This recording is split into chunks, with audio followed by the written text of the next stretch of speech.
Sherry.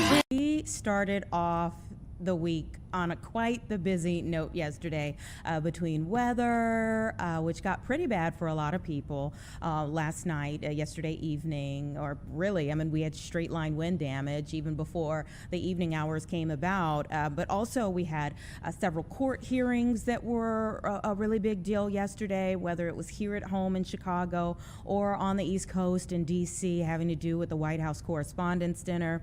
King Charles and Queen Camilla, we caught them landing there on the East Coast as well, and of course they are now fully in motion for their 4 days that they will be here in the United States, helping to celebrate the nation's 250th birthday. And today, in fact, we do anticipate that King Charles, sometime within this 1 o'clock hour, will be speaking to a joint session of Congress. We've seen quite a few of the politicians kind of heading in that direction. We saw Chuck Schumer just a moment ago walking through these hallways. We've seen several others. Not sure who's coming through now. Looks like some staffers that are coming through as well. So we do anticipate that again happening within this hour. And just as soon as it begins, we'll of course go there. There's so much for him to discuss right now. I mean, there's plenty of hypotheses as to what all he will discuss. But this is an interesting time. Look, you can see some of the old guard there as they are starting to escort some of the dignitaries in. But it's an important time for both nations and for the relations between both nations. President Trump has said many times that King Charles has been a good friend of his for many years, but not so much for British Prime Minister Keir Starmer. And they have had particularly tense relations over the last several weeks during the war in Iran. And you can see that is Speaker Mike Johnson right there, along with King Charles. Oh, wasn't anticipating that to happen right now. But yeah, King Charles coming through with Mike Johnson through the hallways there. Again, he has a very big speech coming up, but he does not look nervous or tense at all, just kind of strolling through the hallway there. Without the security next to them. But anyhow, I'm sure they are around, not far away at all. And you can see well, look how many people came through the halls shortly after them. So yes, he has a lot to speak about during this time of the war in Iran. President Trump has been very frustrated that those nations who we hold as allies, such as the UK, have not really come through from a military standpoint. So I do believe, and many have said, that this trip is as much about the 250th birthday as it may be about just repairing or maybe firming up the relationship between the two nations as well, assuring that we are still allies in the end. So we do expect that King Charles will be speaking here very soon. You saw him heading in that direction. But we have several other things that we've lined up for this hour. We're going to talk about podcasts. Well, what we're doing right now, obviously there's a reason why we have come to this format and not just TV screens anymore, right? It's because this is where more eyeballs are going these days, that more people are, finding podcasts, finding information in podcast form, finding information on the go. And so it's really been a transition period for many TV stations as we have been seeking to reformat, look at the new ways of how people are obtaining information to be in those places as well. And in fact, we have this information that podcasts have overtaken radio.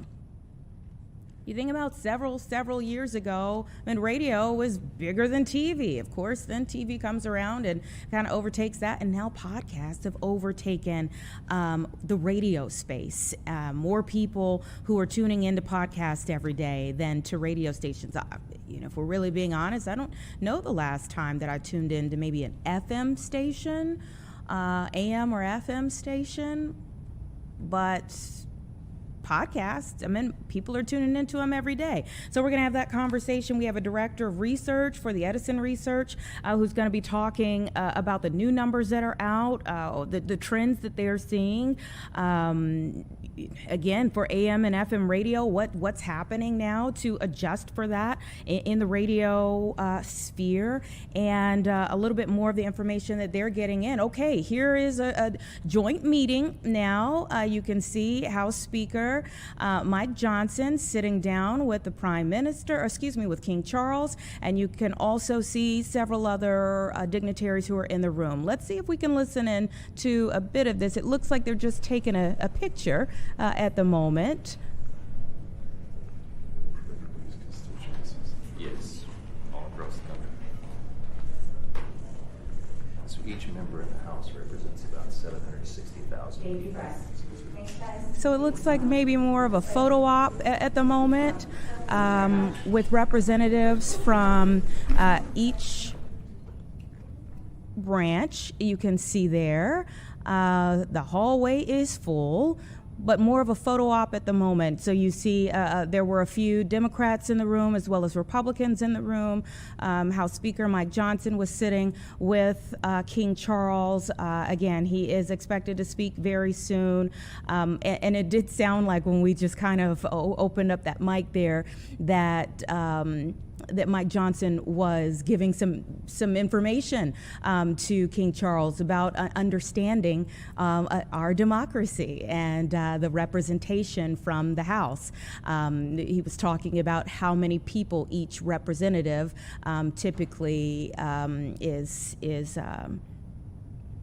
as constituents. So just kind of familiarizing him with our democracy here. So we're still waiting on the big moment, which is the speech, but we'll kind of let you know when there are things happening along the way. So 1:45, we expect, again, this is a sliding scale depending upon when the King speaks, that conversation about podcast overtaking radio. We've also lined up a contributor here today that I'm really looking forward to hearing from, a longtime Chicago sports writer. Many of you will know this name, Rick Telander. He's going to be with us today as we're all awaiting what is going to happen with the Bears Stadium. Just tell us where it's going to be. Just tell us where it's going to be so we can all prepare ourselves. I think people will still go, regardless of whether it's in Arlington Heights or if it's in Hammond, Indiana. But obviously, there are strongholds to each place, but today we're going to have this conversation leading up to the conversation with the Bears and the NFL. Now the NFL is kind of saying, okay, please, just like we have been saying, tell us what are you all doing? Which is it going to be? The Bears have said they want 2 full proposals sitting on their desk. 2 full proposals that they can look over. Well, they have Indiana's in hand. I mean, Indiana came to the table. They said, here's what we have for you, even though they are still discussing some things with their constituents there in Indiana in terms of entertainment taxes and things of that nature. So that conversation's not done, but they do have a proposal on the table. Illinois still has not given them a proposal. We watched as it went through the House last week. That was a huge moment. Went over to the Senate. Governor Pritzker is saying, figure it out, find a way, get it on my desk. He wants it done by the end of the legislative session, which would be May 31st. We'll see what happens, but tomorrow's a big day as the Bears are going to be sitting down with NFL leadership who want at least some direction as to maybe where they're leaning, what they have in hand, what they're considering, all of those things. So we're going to have a conversation with him about maybe what he's hearing, the conversations he's had. We're looking forward to it all. We also know that at some point in time during this hour, depending upon the King, we are hoping to get an update from Brett Bugansky, our own Brett Bugansky, because he's been in court today, may still be in court. This is pertaining to Alphonso Talley. That is the man who is accused of shooting 2 Chicago police officers over the weekend, killing one of them, and he is in court for a second day in a row. This is not for the shooting that happened over the weekend. It's a part of the longer conversation about the history of issues he has had with law enforcement over the years. So it's actually connected to a totally different set of crimes. That's what he's in court for today. So we'll get to Brett just as soon as we can, but I believe Governor Pritzker is speaking right now. He's delivering marks at the Shield Sports Park. They are doing a ribbon cutting ceremony. Let's listen into this. While we're bringing in tournaments and tourism, we are making sure that our youth here and from across the entire region get access to world-class facilities, helping make Illinois the best state in the nation to work, to live, to play. So thank you all for what you have done for youth sports, for families, and for the continued growth of our economy and our communities. The best truly is yet to come. It is now my great pleasure to introduce a great partner, a great friend, and a true champion for the city of Springfield, and that's, of course, your mayor, Missy Buscher.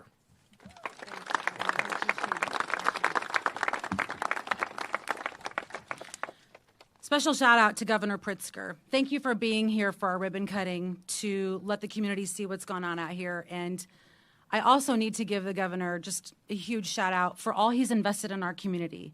Springfield is winning because of what he's doing at your fairgrounds and in your downtown at the state capitol, at the Armory. So let's give him a round of applause for investing in our community.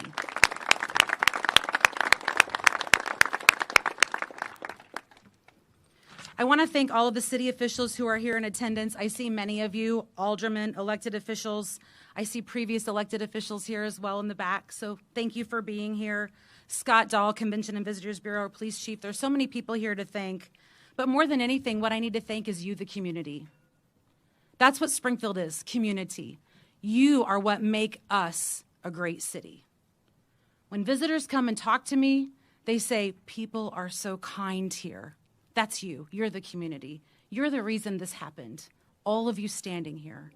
So I applaud you for being a partner with us and being the best community. I am so proud to be a Springfieldian alongside all of you. We have many, many great things to offer. We have these lovely children behind us that you're going to see soon with their bats and their balls, and they are participating in this event out here in our sports park. We are so proud to have our youth. Our youth are amazing. We are a tourist community, and now for the first time, we are a sports tourist community. That's huge.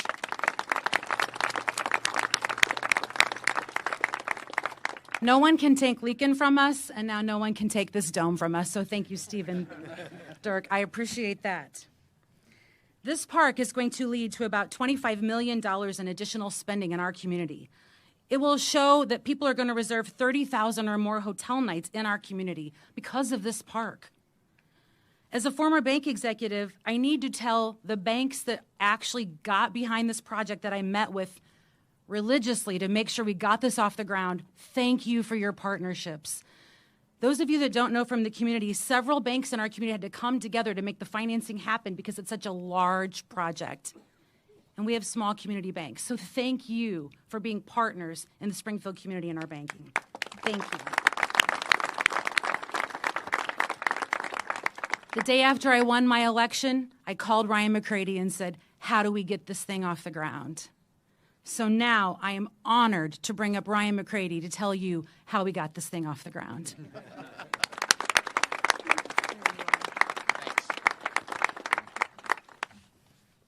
Thank you, Mayor Buscher, and to Governor Pritzker for joining us today. We're very excited for you to be here and to see one of the greatest examples of public-private partnerships working together. The spirit of collaboration in our community is real, and I think it's something we sometimes take for granted. But when I get phone calls from other communities about how this project happened, and we get a lot of them, that's the one story that I'm able to tell over and over again. And it's one that is unique when seen from outside of the community. On behalf of the board and staff of the Springfield Sangamon Growth Alliance, we're so excited for this day to come. From the beginning, we've been a strong supporter and cheerleader, and we believed in this complex and believed what it could do for our community. Special thank you to Steve Luker and Dirk McCormick for bringing us all together. I should probably apologize for how much time you had to spend with me working on this, but I appreciate the fact that they were willing to stick with it to the end and bring this dream to a reality. Our community will be forever will be eternally grateful for what they did. And it's amazing what we can accomplish when everybody works together. When a community takes on a project of this magnitude, at first you hear a lot of feedback about why it can't be done. We've had that happen recently here in our community. But we hope that this project serves as a reminder that our community can do big things, and we can do complicated things. Even if we have to take our time doing it, we definitely will make it happen. From the enormous Springfield Clinic Dome and sprawling fields to all the partners, we can achieve hard things when everyone works together. We believe this will be the best youth sports destination in Illinois because of our outdoor and indoor facilities, its proximity to interstates, and its central location in Illinois that can attract athletes from across the region, and also our awesome community and all the people that live here and their great attitude and welcoming spirit. The Shield Sports Park would not have been possible without many public governing bodies that took action to move this project forward. And let me tell you, those are not easy votes for elected officials, and we appreciate that they did it. Springfield District 186, the Sangamon County Board, Sangamon County Water Reclamation District, Springfield Park District, the SMEA Board, the Sangamon Mass Transit District, Capital Township Board, Lincoln Community College, the Springfield Airport Authority, both past and current City of Springfield administrators, aldermen, and mayor who collaborated to bring this project to where it is today. And I also want to give a shout out to former Alderwoman Kristen DeCenzo. I'm not sure if she's here, but Kristen also spent a lot of time on the phone with us on this project. It will also not be possible without private partners at every level, from fans of the park to foundation partners to some very large sponsors at the division partner level, including Bank of Springfield, LRS, Mammoth Sports Construction, and MJ Kellner. And at the highest pinnacle partner level, Shields and Springfield Clinic. They will be honored out here at the park with signage and mentions whenever possible. This project is impossible without their help and financial support. Springfield Clinic serves as the official health and performance partner here at the sports park. Springfield Clinic's new CEO and SSGA board member Rebecca Birnbaum is here to tell you a bit more about why they get involved. Rebecca?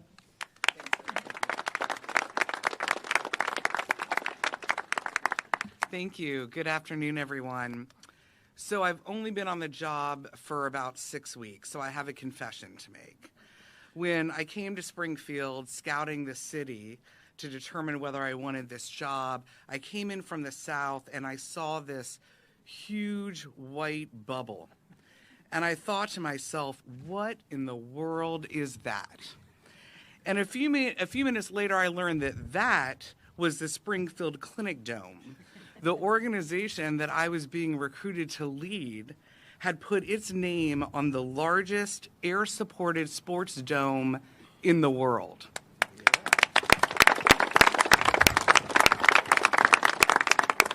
And I will tell you, this is when I knew that Springfield was thinking bigger than anybody gave it credit for, and it was part of the reason that I accepted this position. Governor Pritzker mentioned that Illinois is amongst the top states in the nation in sports tourism. And I can tell you from personal experience, I spent the last 25 years in the Pacific Northwest. And I will tell you, they don't have anything like this. Not this scale, not the partnerships, not the ambition. Illinois is doing something genuinely special, and Springfield is at the heart of it. Here's why Springfield Clinic invested. Healthcare is changing. Health itself is changing. The conversations are moving away from just treating illness to building lifelong wellness, and this facility sits at the heart of it. Every child who runs on these fields, every family that travels here for a tournament, every athlete who comes back from an injury even stronger than before, that is community health in action. And it isn't just the kids on the field. It's our patients that are using this facility to stay on top of their health. It's the weekend warrior. It's the grandparents taking a walk on the field and the adult rec league player. This over here is for the athlete in everyone. So our commitment goes more than a name on a building. We are bringing sports medicine, rehabilitation, multi-specialty urgent care, and performance services together in a way that will support athletes and families throughout Central Illinois. And we're just getting started. You'll see more from us in the months and years ahead as we build programs to connect medical care with movement, recovery, and peak performance.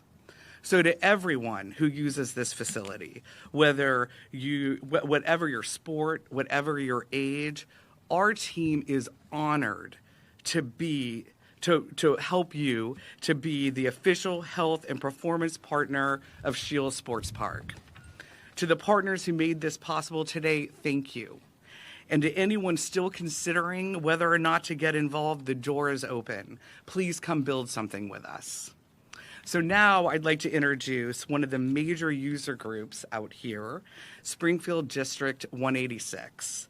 Springfield District 186 Superintendent Jennifer Gill and Springfield High School student athlete Caden Beach are here to tell us what they are looking forward to. Thank you. Caden, why don't you stand by me? We are so excited that this vision has become a reality. I think it's over 7 years ago now. I think Dirk came in my office and Steve, and the dream started. We are so proud to be a public partner in this endeavor because our students are going to benefit from this greatly. Our community's growth depends on our local families having things to do here in Springfield each weekend. I spent most of my life raising my 2 children who are athletes, going to other communities, enjoying their restaurants, staying in their hotels, and I always wish maybe if I could just have one weekend at home. Now I think that reality will be almost every weekend at home, and I think that's great for the Springfield families, but also it showcases what we have to offer here in Springfield. And I know that these facilities are going to build a strong bench for not only players that are already participating, but for our future young students and children to grow and love the sports that they choose. District 186 is delighted to be a part of Shield Sports Park and the valuable addition that it's bringing to this community, not only now, but in many, many years to come. We've already started using these fields, and in fact, today there's a big game, Springfield High versus Rochester, right here on the championship field, and they couldn't be more excited. Anybody who was here last? We have been listening in there again at this ribbon cutting ceremony where Governor Pritzker started the comments, and then we've heard from a few other speakers, the mayor of Springfield being one of them. I was doing a little research on this particular event as they were speaking, and this Shields Sports Park at Legacy Point is kind of heralded now as the premier sports and event destination for Springfield. It's located there at the crossroads of I-55 and I-72, so many young athletes like the young man who is speaking right here will be able to practice there and play there for many years to come. So it's designed to drive economic growth, as you would imagine, strengthen community connections, and encourage local involvement. You were just hearing from one of the folks involved who said, they've had to, if your kids playing club sports or anything else, you've probably done your fair share of traveling. The young man right in front of us looks like he's probably on a baseball team, but you can see off to the right-hand side, you got a couple young soccer players over there as well. So think about having multiple children. You are doing quite a bit of driving over the weekend throughout different places in the state. And so they said this is their mission to help athletes, fans, and event organizers.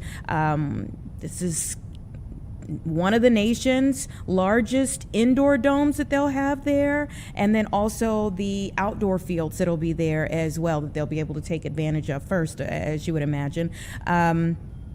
They want athletes to be able to excel there. So congratulations to them again down in Springfield. I'm sure many families from up here in Chicago will probably make that trip as well now that you have a premier destination down there, and they won't just have to do all the traveling up here, but there we can kind of mix it up a little bit.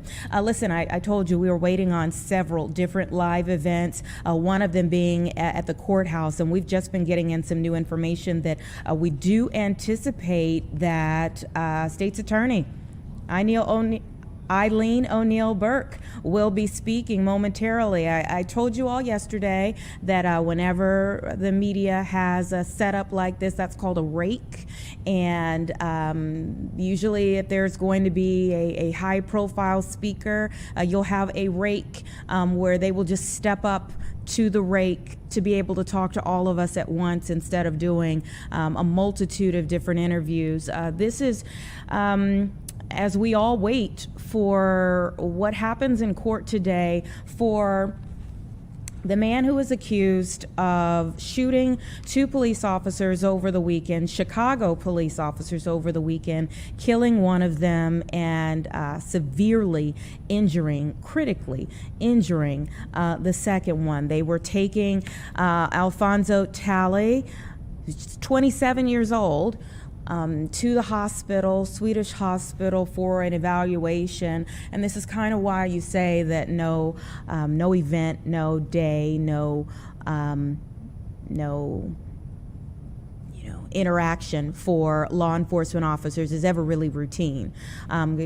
They were taking him for an evaluation to the hospital. You would expect the evaluation to happen and for them to take him on to jail, but that did not happen.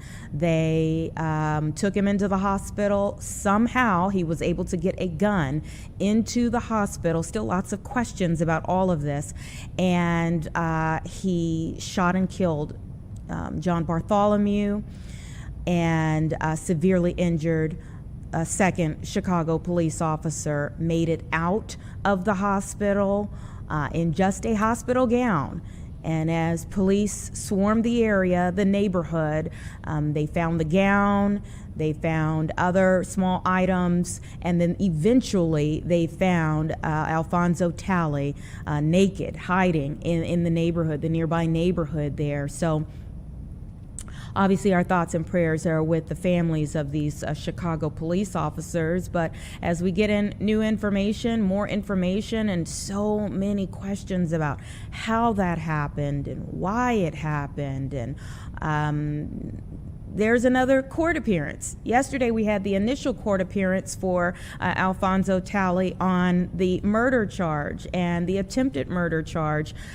He's facing a list of charges. They're probably not done charging him for this weekend's events, but he has an extensive criminal history, we found out yesterday. A long list of convictions and charges and in and out of jail and prison and other instances of assaulting law enforcement officers even. And so today, this particular hearing, the reason why so many people are waiting is because the questions start to rise as to how someone with such a violent record ended up on the streets, even capable of murdering a Chicago police officer after all of the other things that he had been accused of or convicted of or had served time for over the years. That he is in court today for a totally different set of charges that he was already facing before this weekend's event. So we're awaiting Eileen O'Neill Burke to address the media today as all of these questions have come up. He was even on electronic monitoring at one point in time. So there are plenty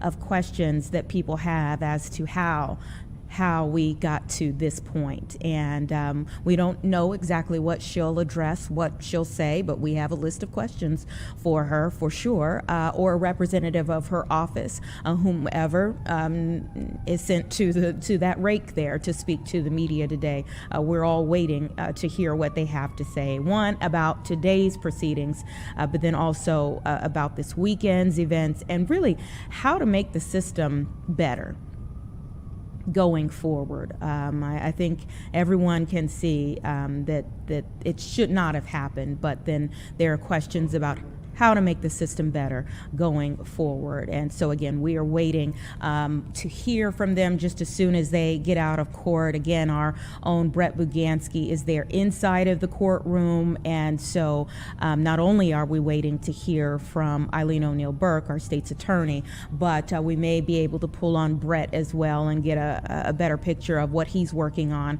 for this evening's shows, as this definitely is one of the stories, if not the story, that has populated the most on our website, with people wanting to know more. And so we'll be giving you more information both online and also on air as it comes out. So we're waiting on that. We'll continue to sit as long as it takes and wait for them to come out of court and for us to get an update again on things in court today, but then also where we go from here with one Chicago police officer, John Bartholomew, just 38 years old, who was killed over the weekend, and another officer who is fighting for their life right now. And all of this allegedly at the hands of a 27-year-old man with an extensive history. So not only is he now charged with murder, attempted murder, aggravated unlawful restraint, armed robbery, aggravated discharge of a firearm, possession of a firearm by a felon, aggravated battery of a peace officer, aggravated battery, escape, unlawful use of a weapon, all of those things. Now he was already facing charges before that, and has a lengthy history of multiple warrants and many other things that have happened over the years. So wait with us. We're going to take a 2-minute break here, and we'll come back. We'll see where we're going from here. We have lined up, as I was saying to you, some things that we're going to talk about today, but we're all also paying close attention to these live events, and we'll be adjusting our time frame as we get in these live events for very important people that we want to hear from today. We heard a little from the governor. We're still waiting on hearing from King Charles, and we're also waiting to hear from Eileen O'Neill Burke with this particular case. So give us 2 minutes. We'll be back.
right, welcome back, everyone. It's about 1:35, still waiting on our live event, so we're going to press forward with one of our planned conversations, a name that many of you all know, with Chicago being such a sports town. And so we're even glad to be able to say that he's a Fox Chicago contributing sports columnist, but a longtime Chicago sports writer who's joining us now to talk a little bit about the Bears Stadium saga, shall we say. Rick Telander, thank you so much for your time. Pleasure to be here. Certainly appreciate you making the time for us. You're no stranger to Bears Stadium talk, I hear. No, not at all. In fact, being an old boy, I go way back. The Bears have been talking about a new stadium actually since the late 1970s.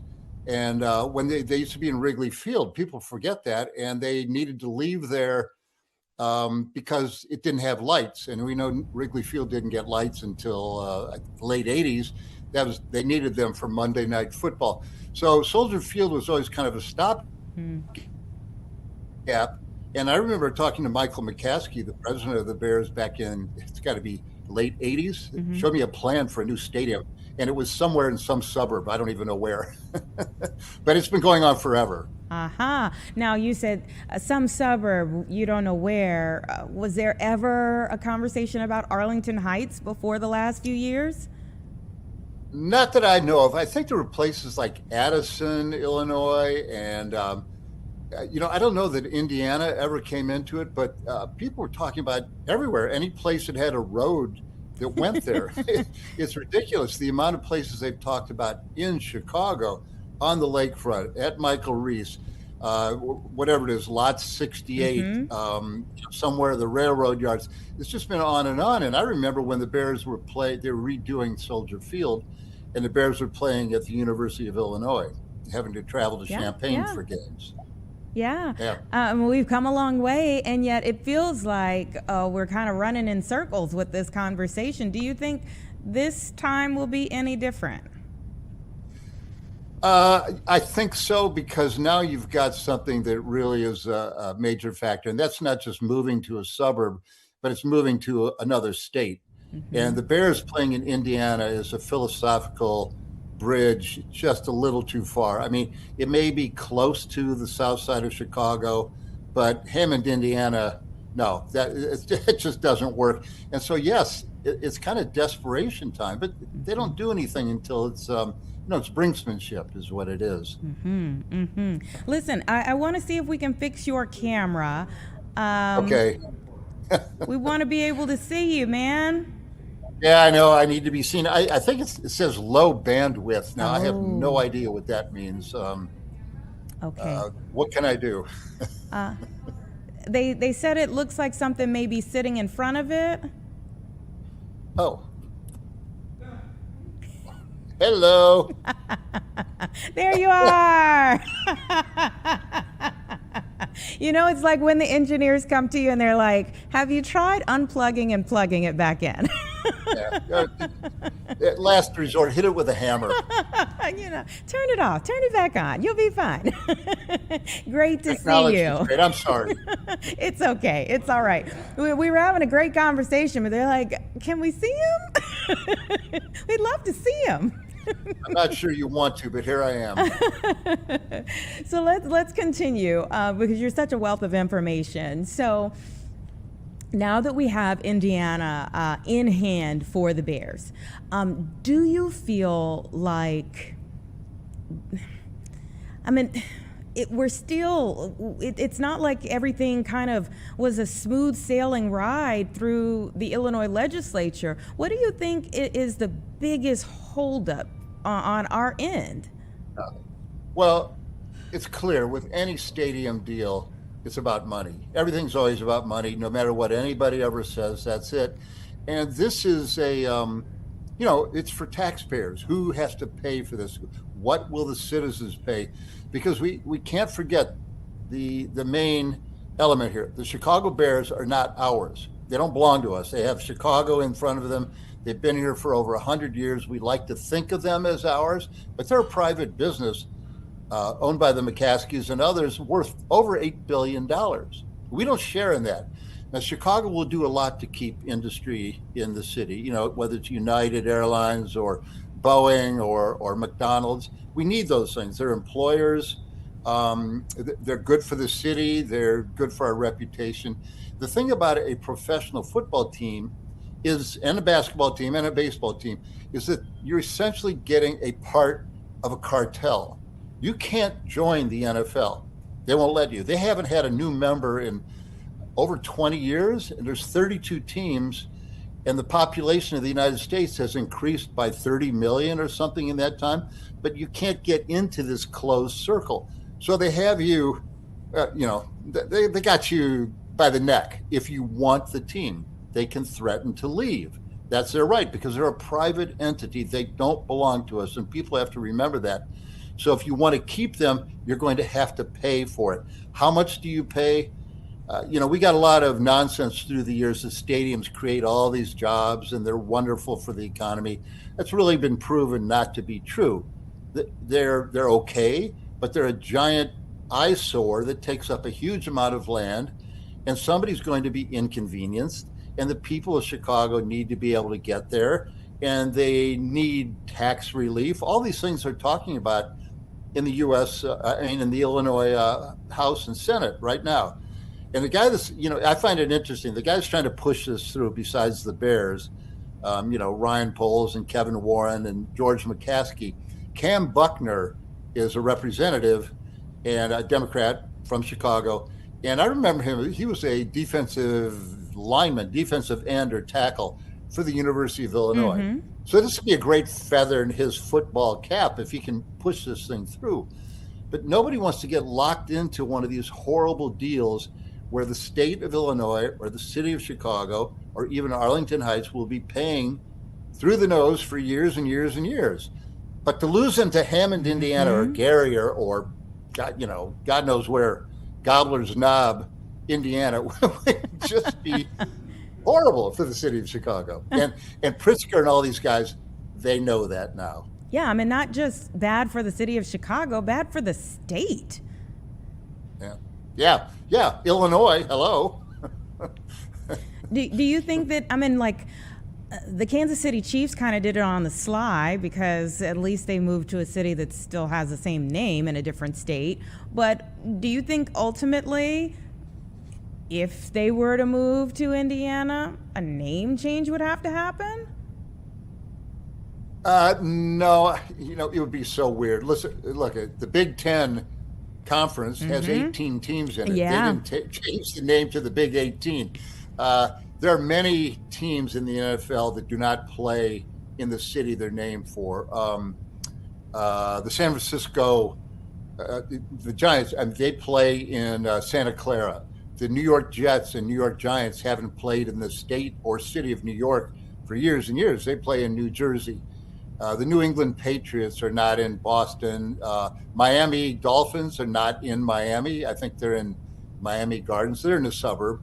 So you wouldn't change the name, but it would just be, again, it's philosophical, it's emotional.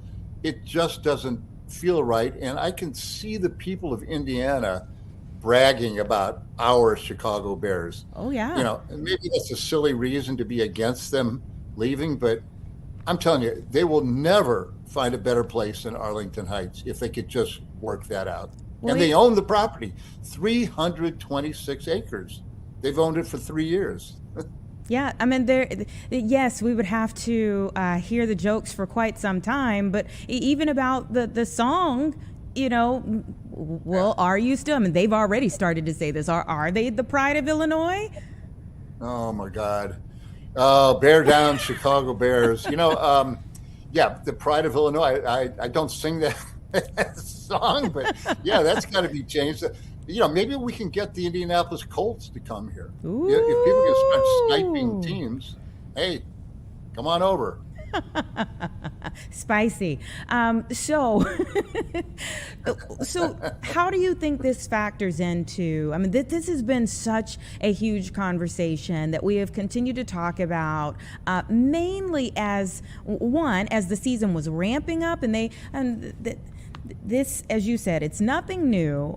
but the energy shifted when we started to win. And I think that they did the right thing in ramping up this conversation at that same time when, like, oh, now they're the hot team versus trying to sell a losing team. I mean, they are a hot team right now.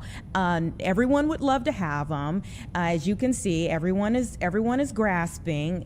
Even throughout the state, everyone initially was grasping, but it does seem like everyone's kind of coalesced around, all right, our best chance to keep them is Arlington Heights. But how do you think this affects the planning moving forward? You know, there's so many moving parts here. You have to ask the people of Arlington Heights, the mayor of Arlington Heights. You know, there were other suburbs, I think Wheaton and Naperville, that were putting a bid in. Everybody would like to have the Bears if they don't have a stadium there already. Chicago is, you know, a big city into and of itself. It's not a suburb. It's not Indiana. So who actually benefits from wherever the Bears go? The first thing is the fan base has to be able to get to the stadium. That was one thing that seemed ideal about Arlington Heights, was that, you know, there's a lot of, there's the tollway, a lot of service roads. There's, I think the Metro goes there, a lot of ways to get there.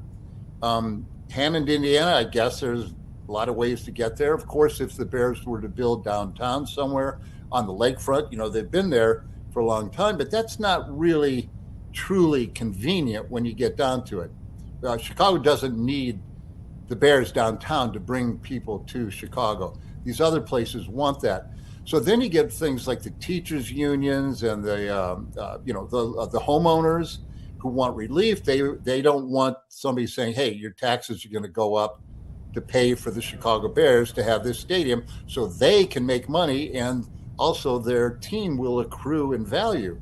Don't forget that $8 billion, the Bears will be worth $15 billion 5 years from now. It's guaranteed. They just go up and up and up. Again, because it's this wonderful cartel.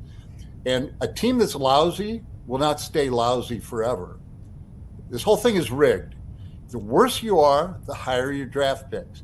The higher your draft picks, the better players you get. There's a salary cap. And as I said, you can't expand. No new teams are allowed in unless everybody in the NFL says, yeah, that's okay, we'll let somebody in. And they don't do that, as we've seen. They've got a rigged small game of marbles. Well, we'll see what uh-oh. That might be the Bears messing with your bandwidth there. We can't hear you. I think we had an issue with your connection. But listen, thank you so much for your time today. We appreciate it. I could have this conversation with you. So you got to be. I know that Kevin Warren. Is it back? Yeah, You're locked up. Having an issue there, but we appreciate your Thank time. We will definitely call on you again. Thank you. All right, take care. 1:47, everyone. I believe that Governor Pritzker is taking some questions. We'll listen in maybe for just 2 minutes, then take a 2-minute break, and we'll be back with our next conversation. More in the state. Governor? Yeah, hi, Isabel. Hi, how are you doing? Good. Why haven't you been more public about ISU hiring strikebreakers? Oh, gosh. Well, let me start with the fact that I really believe that all of them need to get back to the bargaining table, that it seems like there is a deal to be made. We want to make sure that happens in an expedited fashion. I do not like the idea that we have people who are not working.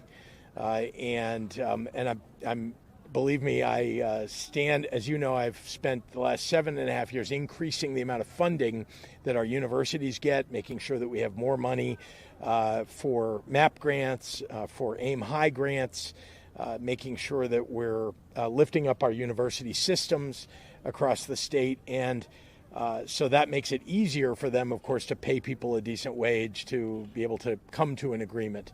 So those are all things that I believe in. I think I've been very clear about that. I will add that Darren Bailey, who likes to say that somehow he's standing with the workers, has never stood with workers in this state. He voted against raising the minimum wage in our state. He's voted against the Workers' Rights Amendment. He voted against every provision that we've put forward that's good for workers in the state of Illinois. And now he shows up one time in something he clearly does not believe and advocates. Okay, we were listening in there, obviously, Governor Pritzker running for re-election against now Darren Bailey for a second time, and so he was kind of going in there on his campaign stump. But as you can see, Eileen O'Neill Burke, our state's attorney, is now speaking before the media. Let's listen into her. That part is good, but anybody has any ideas about where we should do press runs, I am open. So, thank you for coming today.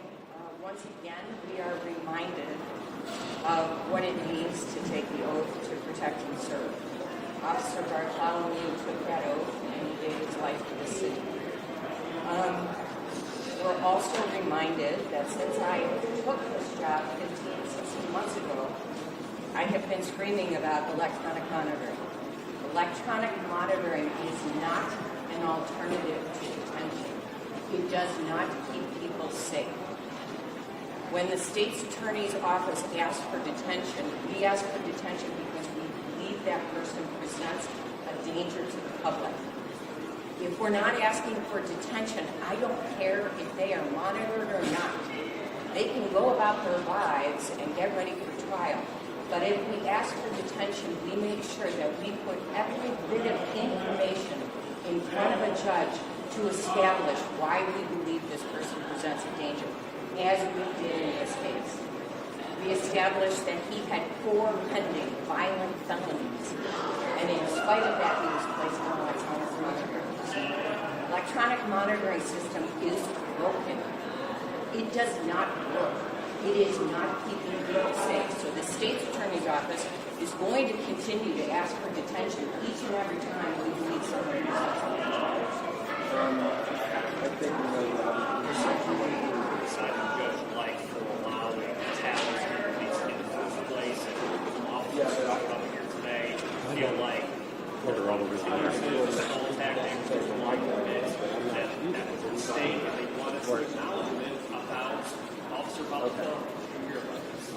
did not hear about this, but I will tell you what the state's attorney's office does is, on our side of the house, we'll make sure we're ready for detention.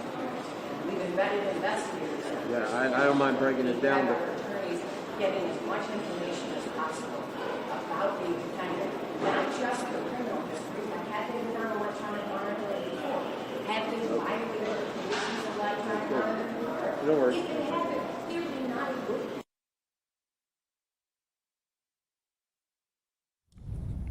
Okay, we were having some issues there with the audio and ultimately the picture there as Cook County State's Attorney Eileen O'Neill Burke was speaking, again, coming out of court from the hearing for the man who is now charged with killing one Chicago police officer and critically injuring another over the weekend. But this particular hearing today was for another set of charges from a previous incident that he was already supposed to be in court for. In fact, he had been on electronic monitoring and had skipped a court date in February. So he was in court for that today. As much as we could hear in the time frame that we were listening there to her, she did say she does not believe that electronic monitoring is working, and that her office will ask for detention each and every time. Again, the two major points of contention over the last several days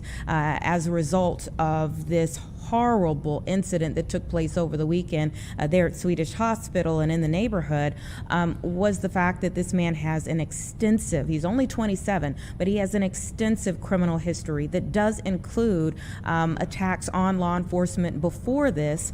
So there's a lot of conversation about the Safety Act, yet again. And then the fact that he was on electronic monitoring. And so the conversation goes back into the fact that there are multiple electronic monitoring programs in our state. Are they stopping violent offenders from re-offending? and that this is not the first case that we have seen, that where something horrific has happened, and then these things come into question, and the conversation comes up again.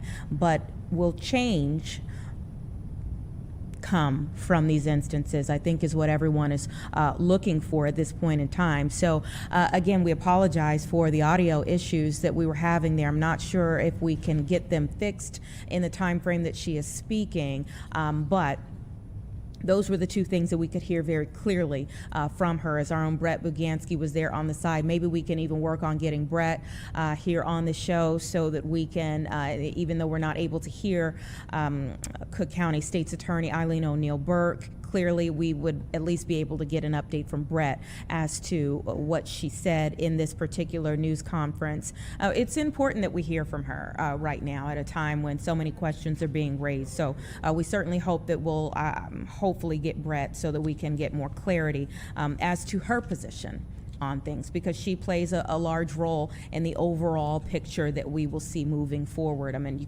you know, this person has years of issues, so we can't do anything about the issues that have already happened.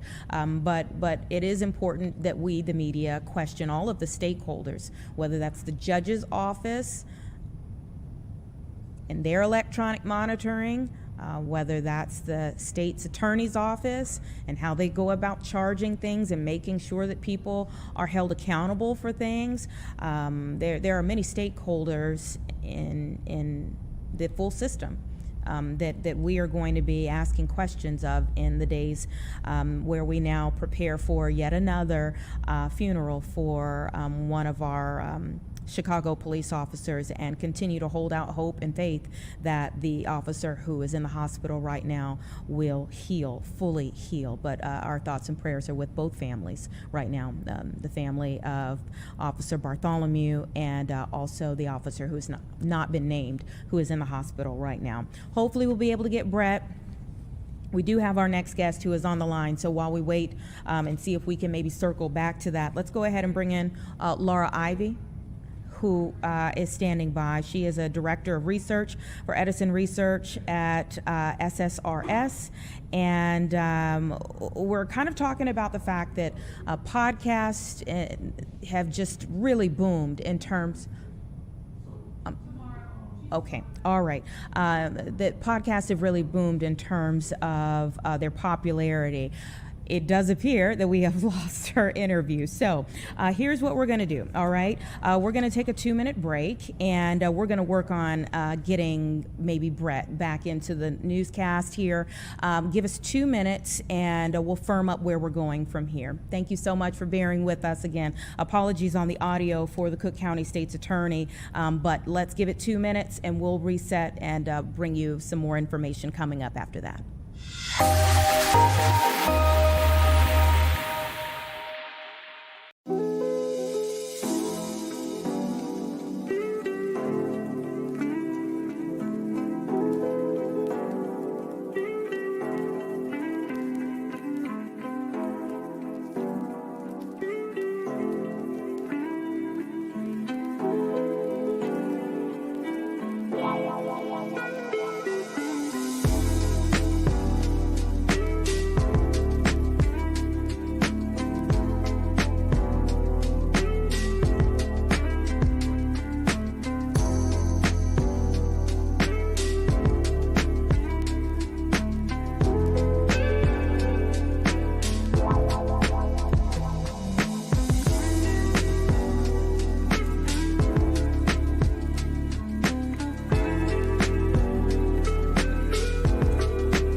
Okay, welcome back, everyone.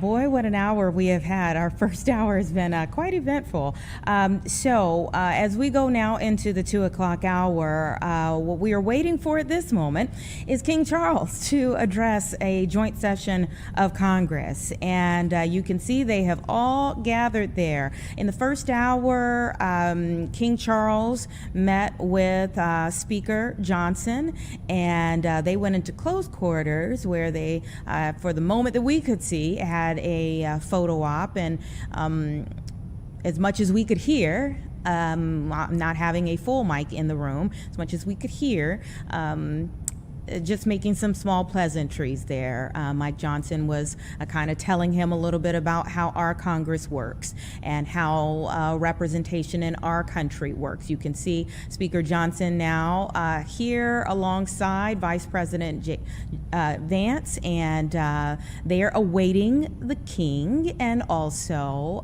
President Trump to arrive in the room here.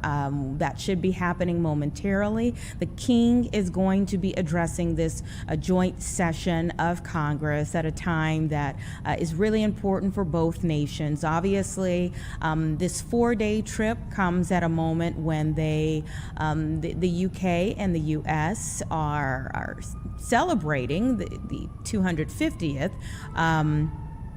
anniversary for the U.S., but also at a time when we're kind of reassessing what we look for in allies, what we look for from allies. You can see both members of the Democratic and Republican bodies that are there. At the bottom of your screen, I believe that is former vice presidential candidate Tim Kaine. We've also seen many others in the room as we've kind of been moving the camera along. But it'll be a moment that we look to in terms of what the King will say when the war in Iran is going on and those questions kind of arise. President Trump has said that he and the King have a long-standing relationship, even when he was Prince Charles, that they have a long-standing relationship, but that he has had tense conversations as of late with Keir Starmer, the Prime Minister of the UK. And so we look today to see how that plays out, what the King will say before this joint body of Congress. This is a State of the Union-esque type of meeting that they are holding today, when you have both parties there all waiting for a moment to be addressed. 4 days that the King and Queen will be here in the United States, and they'll be making several stops, but this could arguably be maybe the most important one, as we'll hear from the King shortly. And really no telling exactly what he will say in this address, but it's a bit of a high-stakes address at the moment, when there are so many questions about the war in Iran and how it is continuing on. Initially thought to be just 4 to 6 weeks, but now much longer than that. You can see some of the generals in the room. This is a moment that is really important, that all of them will be listening very closely to. There's our very own Congressman Jonathan Jackson from right here in Chicago, in the room, waiting again on the King to address this joint body any minute now, but it doesn't look like it may be imminent, as they are all kind of still speaking and just kind of, again, exchanging pleasantries at the moment. Just kind of looking around the room to see who is there. This is one, obviously, this is our premier speech for the hour, but as we kind of look around the room, I'll tell you about some of the things that, if we have time, we will try to get to. We do anticipate a conversation about the Indiana dunes. We are getting toward better weather in our area. I do believe that's General Kaine. We've heard a lot from him recently, again, going back to the war in Iran. So I'm just trying to kind of point out certain people as we see them.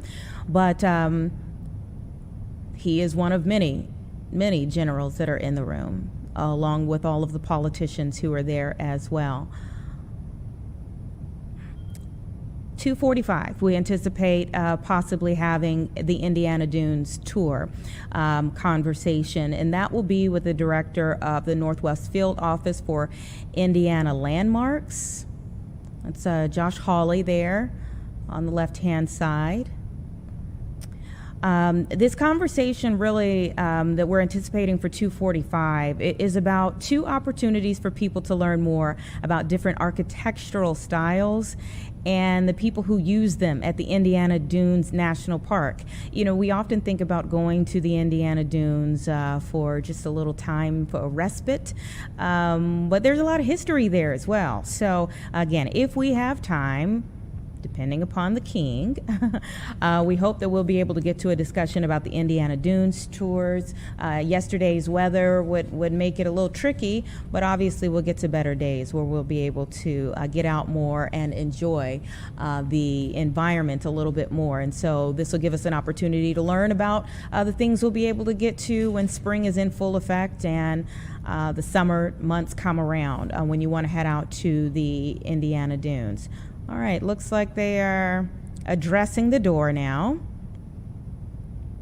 Oh, yes, it may be imminent. Let's go ahead and listen in. There is King Charles.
Members of Congress, I have the high privilege and distinct honor of presenting to you His Majesty Charles III.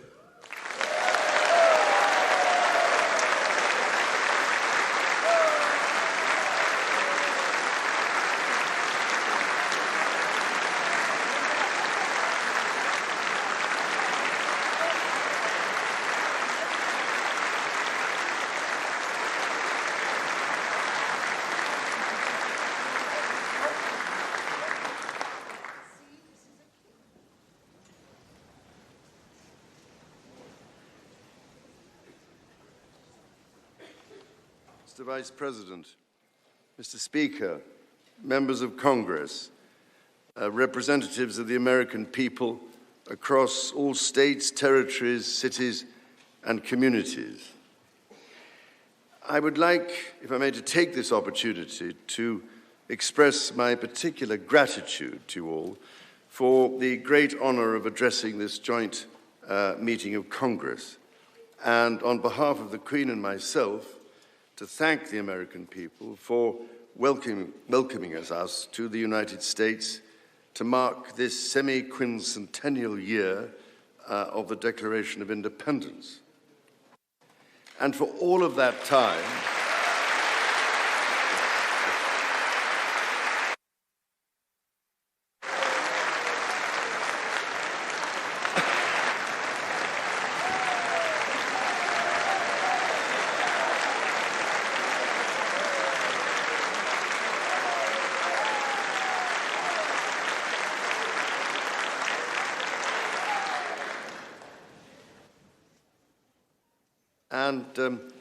for all of that time, our destinies as nations have been interlinked. As Oscar Wilde said, we have really everything in common with America nowadays, except, of course, language. So, ladies and gentlemen, we meet in times of great uncertainty, in times of conflict from Europe to the Middle East, which pose immense challenges for the international community and whose impact is felt in communities the length and breadth of our own countries. We meet, too, in the aftermath of the incident not far from this great building that sought to harm the leadership of your nation and to foment wider fear and discord. Let me say with unshakable resolve, such acts of violence will never succeed.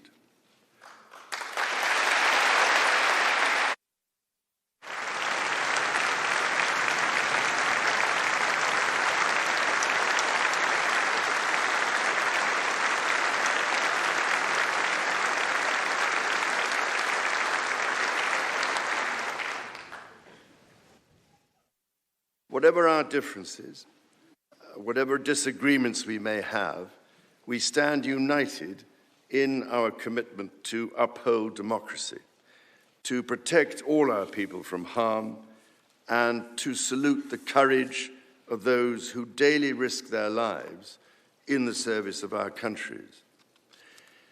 Standing here today, it is hard not to feel the weight of history on my shoulder, because the modern relationship between our two nations and our own peoples spans not merely 250 years, but over 4 centuries. It is extraordinary to think that I am the 19th in our line of sovereigns to study with daily attention the affairs of America. So I come here today with the highest respect for the United States Congress, this citadel of democracy created to represent the voice of all American people to advance sacred rights and freedoms. Speaking in this renowned chamber of debate and deliberation, I cannot help but think of my late mother, Queen Elizabeth, who in 1991 was also afforded this signal honor and similarly spoke under the watchful eye of the Statue of Freedom above us. Today, I am here on this great occasion in the life of our nations to express the highest regard and friendship of the British people to the people of the United States.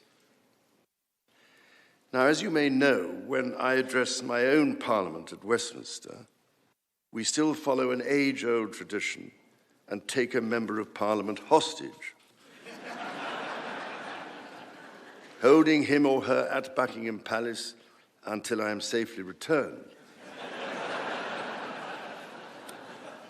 These days, we look after our guests rather well, to the point that they often do not want to leave. I don't know, Mr. Speaker, if there were any volunteers for that role here today.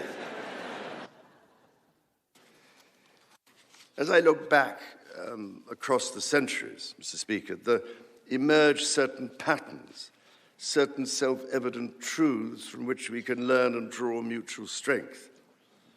with the spirit of 1776 in our minds, we can perhaps agree that we do not always agree, at least in the first instance.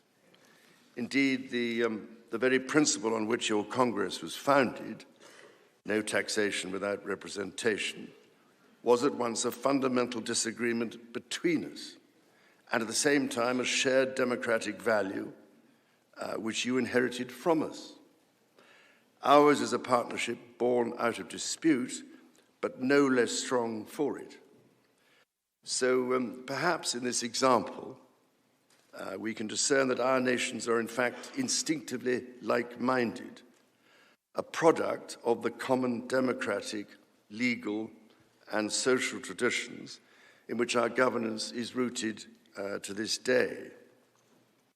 Drawing on these values and traditions, time and again, our two countries have always found ways to come together. And by Jove, Mr. Speaker, when we have found that way to agree, what great change is brought about, not just for the benefit of our peoples, but of all peoples. This, I believe, is the special ingredient in our relationship. As President Trump himself observed during his state visit to Britain last autumn, the bond of kinship and identity between America and the United Kingdom is priceless and eternal. It is irreplaceable and unbreakable.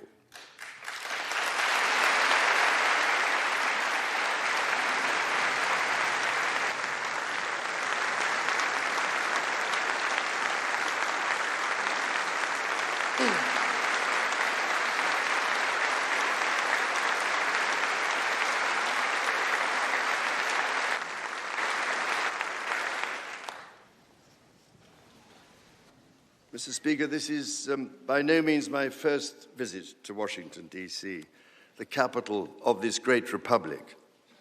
It is, in fact, my 20th visit to the United States and my first as King and head of the Commonwealth. This is a city which symbolizes a period in our shared history, or what Charles Dickens might have called a tale of two Georges.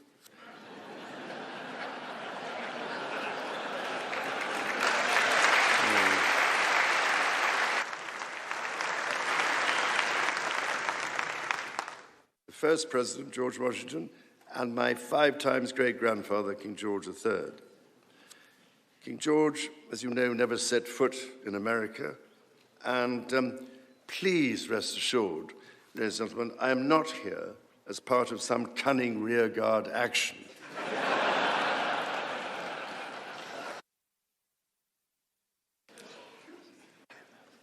The Founding Fathers were bold and imaginative rebels with a cause. 250 years ago, or as we say in the United Kingdom, just the other day,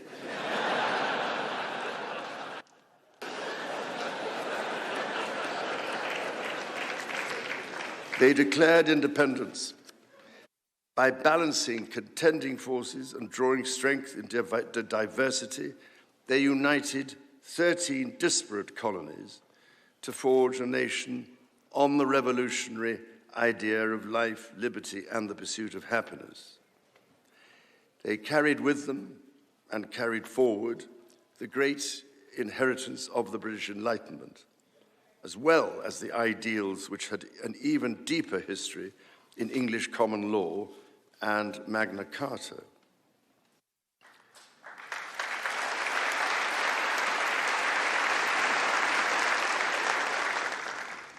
These roots run deep, and they are still vital.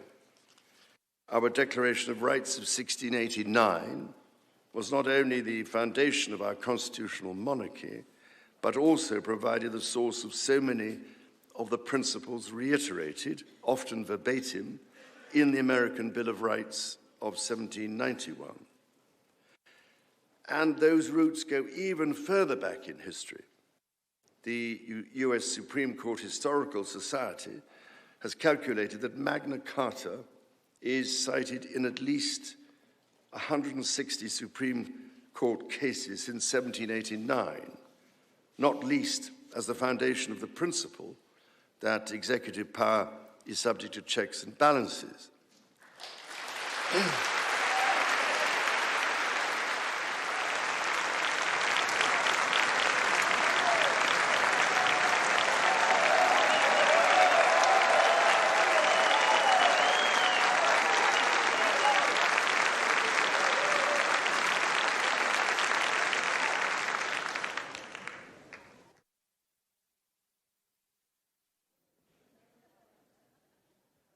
This is the reason why there stands a stone by the River Thames at Runnymede, where Magna Carta was signed in the year 1215. This stone records that an acre of that ancient and historic site was given to the United States of America by the people of the United Kingdom to symbolize our shared resolve in support of liberty and in memory of President John F. Kennedy. Distinguished members of the 119th Congress, it is here in these very halls that this spirit of liberty and the promise of America's founders is present in every session and every vote cast, not by the will of one, but by the deliberation of many, representing the living mosaic of the United States. In both of our countries, it is the very fact of our vibrant, diverse, and free societies that gives us our collective strength, including to support victims of some of the ills that so tragically exist in both our societies today. And, Mr. Speaker, for many here, and for myself, the Christian faith is a firm anchor and daily inspiration that guides us, not only personally,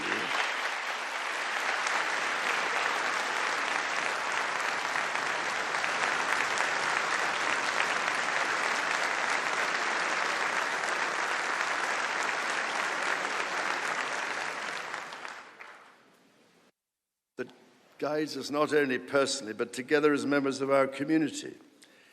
Having devoted a large part of my life to interfaith relationships and greater understanding, it is that faith in the triumph of light over darkness which I have found confirmed countless times. Through it, I am inspired by the profound respect that develops as people of different faiths grow in their understanding of each other.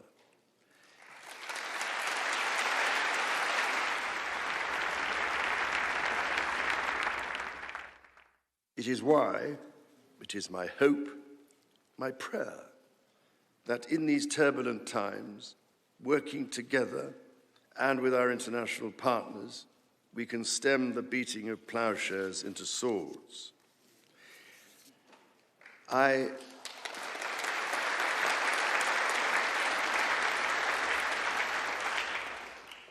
am mindful that we are still in the season of Easter, the season that most strengthens my hope.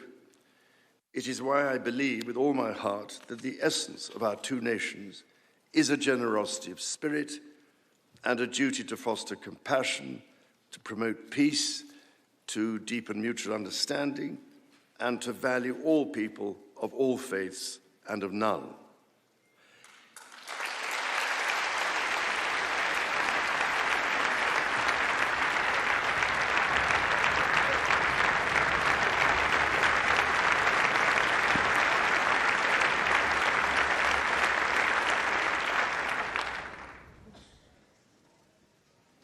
The alliance that our two nations have built over the centuries, and for which we are profoundly grateful to the American people, is truly unique.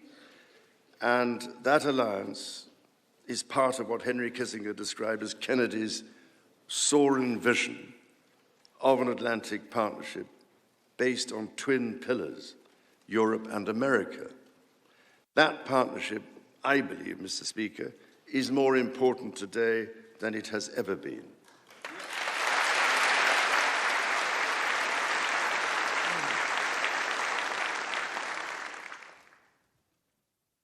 The first reigning British sovereign to set foot in America was my grandfather, King George VI. He visited in 1939 with my beloved grandmother, Queen Elizabeth, the Queen Mother. The forces of fascism in Europe were on the march, and sometime before the United States had joined us in the defense of freedom, our shared values prevailed. Today, we find ourselves in a new era, but those values remain. It is an era that is in many ways more volatile and more dangerous than the world to which my late mother spoke in this chamber in 1991. The challenges we face are too great for any one nation to bear alone. But in this unpredictable environment, our alliance cannot rest on past achievements or assume that foundational principles simply endure. As my Prime Minister said last month, ours is an indispensable partnership.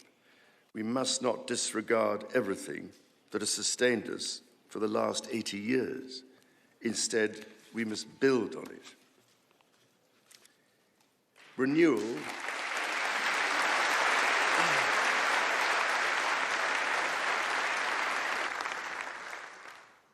Renewal today starts with security. The United Kingdom recognizes that the threats we face demand a transformation in British defense.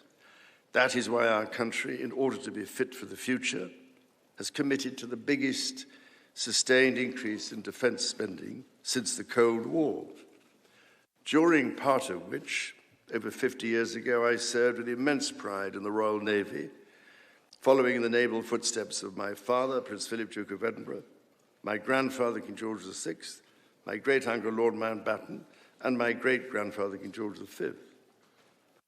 This year, of course, also marks the 25th anniversary of 9/11. This atrocity was a defining moment for America, and your pain and shock were felt around the whole world. During my visit to New York, my wife and I will again pay our respects to the victims, the families, and the bravery shown in the face of terrible loss. We stood with you then, and we stand with you now in solemn remembrance of a day that shall never be forgotten.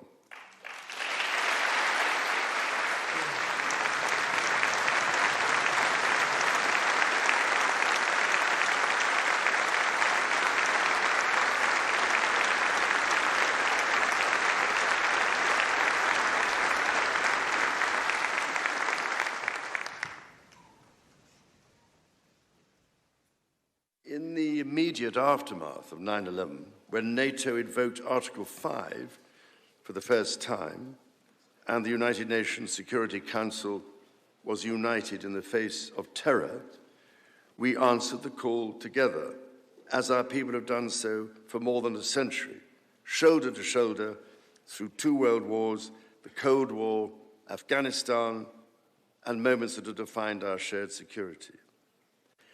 Today, Mr. Speaker, that same unyielding resolve is needed for the defense of Ukraine and her most courageous people.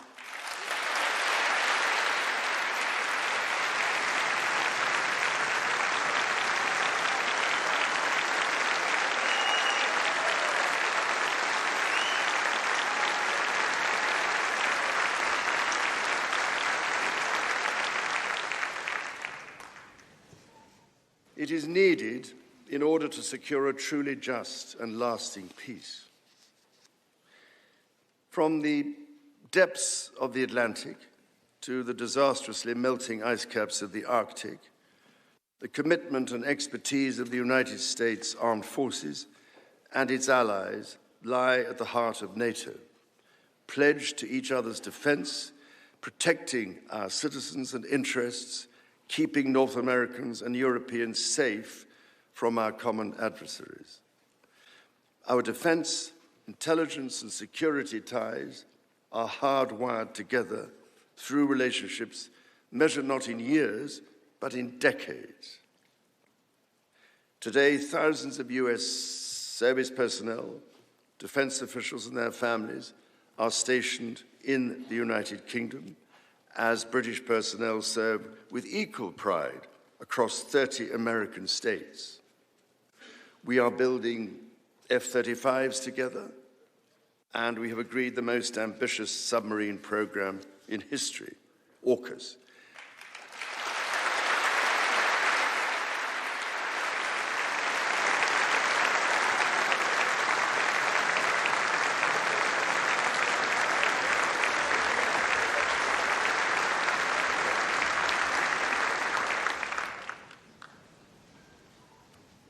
And we are doing it in partnership with Australia, a country of which I'm also immensely proud to serve as sovereign. We do not embark on these remarkable endeavors together out of sentiment. We do so because they build greater shared resilience for the future, so making our citizens safer for generations to come. Our common ideals were not only crucial for liberty and equality, they are also the foundation of our shared prosperity. The rule of law, the certainty of stable and accessible rules, an independent judiciary, resolving disputes, and delivering impartial justice. These features created the conditions for centuries of unmatched economic growth in our two countries. This is why our governments are concluding new economic and technology agreements to write the next chapter of our joint prosperity and ensure that British and American ingenuity continues to lead the world. Our nations are combining talent and resources in the technologies of tomorrow. Our new partnerships in nuclear fusion and quantum computing and in AI and drug discovery, holding the promise of saving countless lives. More broadly, we celebrate the $430 billion in annual trade that continues to grow, the $1.7 trillion in mutual investment that fuels that innovation, and the millions of jobs on both sides of the Atlantic, supported across both economies. These are strong foundations on which to continue to build for generations yet unborn. Our ties in education, research, and cultural exchange empower citizens and future leaders of both countries. The Marshall Scholarship, named after the great General George Marshall, and the association of which I am so proud to be patron, are emblematic of the connection between our two countries. Since its founding, more than 2,300 scholarships have been awarded, opening doors for Americans from all walks of life to study at the United Kingdom's leading universities. So as we look toward the next 250 years, we must also reflect on our shared responsibility to safeguard nature, our most precious and irreplaceable asset.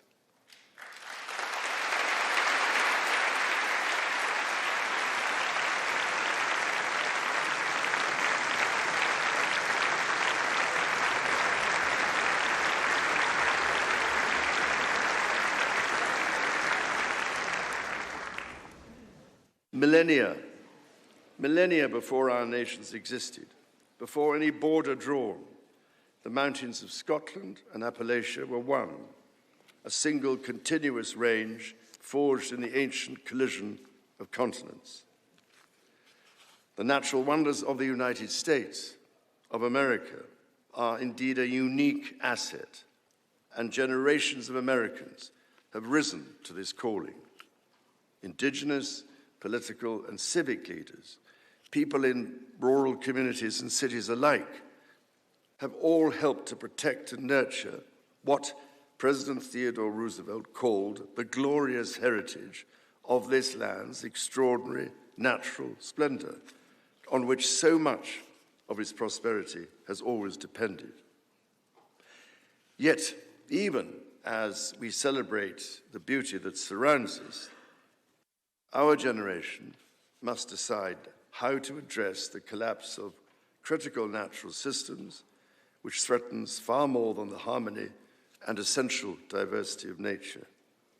We ignore at our peril the fact that these natural systems, in other words, nature's own economy, provide the foundation for our prosperity and our national security.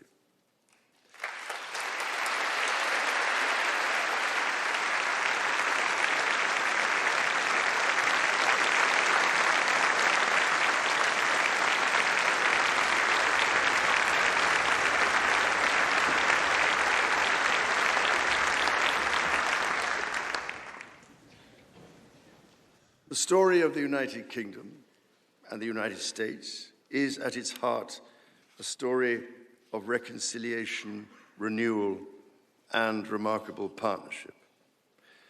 From the bitter divisions of 250 years ago, we forged a friendship that has grown into one of the most consequential alliances in human history.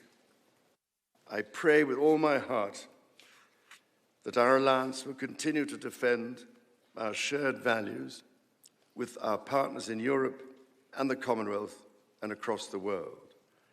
And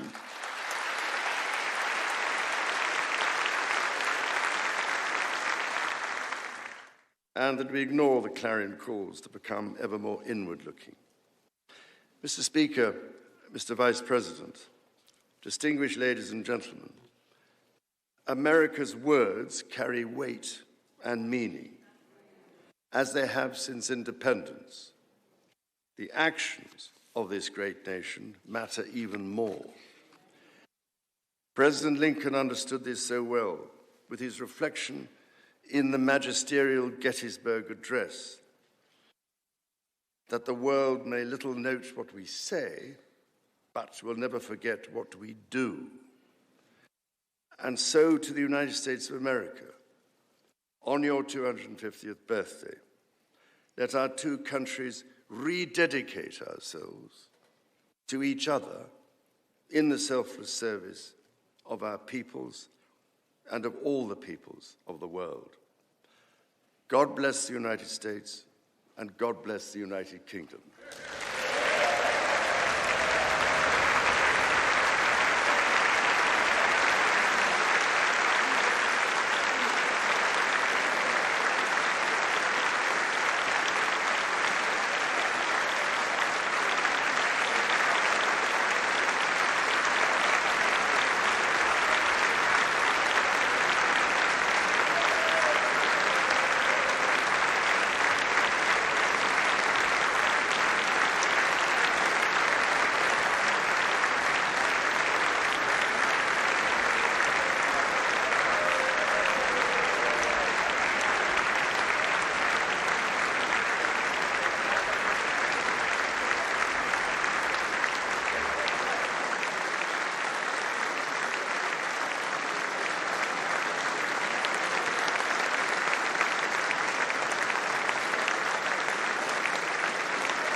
King Charles and Queen Camilla exiting after a rare address to a joint session of Congress on Capitol Hill today as a part of their 4-day trip here to the United States as we mark 250 years, or as the King says, our semi-quincentennial year. They have a lot to do during this trip. This is day 2. The King talked about the link between our nations. He said that we are meeting in times of great uncertainty. And further into his speech, he talked about volatility and danger. He gave a tribute to his mother, of course.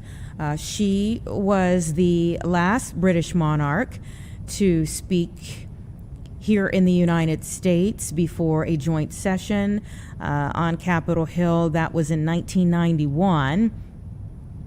He said they have the highest regard and friendship for the United States. And he called the Founding Fathers bold, imaginative rebels with a cause. He had lots of jokes within his speech there, talking about the generosity of spirit and a shared responsibility to promote peace.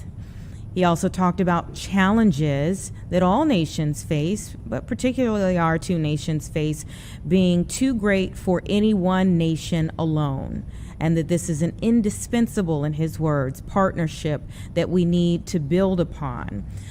He took quite a bit of time to talk about the 25th anniversary of 9/11, a moment none of us will forget, and how the UK stood with the United States then.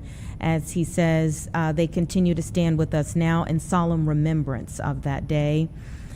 And that today, he says, that same help is needed for Ukraine. In fact, if you'll recall back to 9/11, following that terrible, horrific tragedy in our country, the UK did play a central role in the invasion of Afghanistan. The British troops deployed as a part of the International Security Assistance Force back in 2002.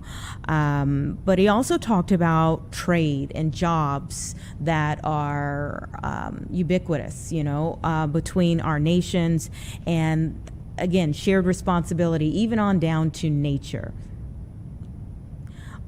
He talked about continuing to defend those shared values and ignoring the clarion calls for becoming inwardly. And he said that while words matter, actions of our nations matter as well, and that we all need to rededicate ourselves to these things. So again, this was a rare address from a British monarch to the joint session of Congress here in the United States, but a moment, again, on a 4-day trip. This is day 2 for the royals. As he was speaking, as the King was speaking, I was just kind of looking over what else they have on their agenda for today. President Trump and King Charles are set to hold a closed-door meeting in the old Oval Office. That meeting will not include a live stream news conference, but it will be an important moment for the two of them. Meanwhile, Melania Trump, First Lady Melania Trump, and Queen Camilla are scheduled to lead a separate educational event with students at the White House in the tennis pavilion. And this evening, they're going to have a state dinner featuring some notable guests, of course, there as well. So day 2, and really starting to get more to the business of why the royal couple is here in the United States for 4 days for our semi-quincentennial year, yes, but also to kind of chart the path forward for the next 250 years. It was a moment for us to sit and listen, and we did so both on air and here online. Now we're going to take a quick 2-minute break and get to our planned conversation for this hour of Chicago Live.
Welcome back, everyone. 2:46 right now. I know.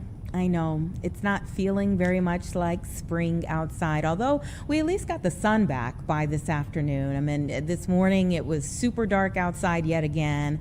It looked like it was going to rain. We do have the sun out here in Chicago. It's just a little cool outside at the moment, and it will be for a while. But we're going to get to better times when the sun brings us some warmth, and maybe around that point in time in the year, you'll want to head out to the Indiana Dunes. And there are some new tours that we want to talk about, some history that you can discover out there. I have Blake Schweiart, who is joining me now with the Indiana Landmarks, Director of the Northwest Field Office. Did I pronounce your last name correctly? We might have you on mute.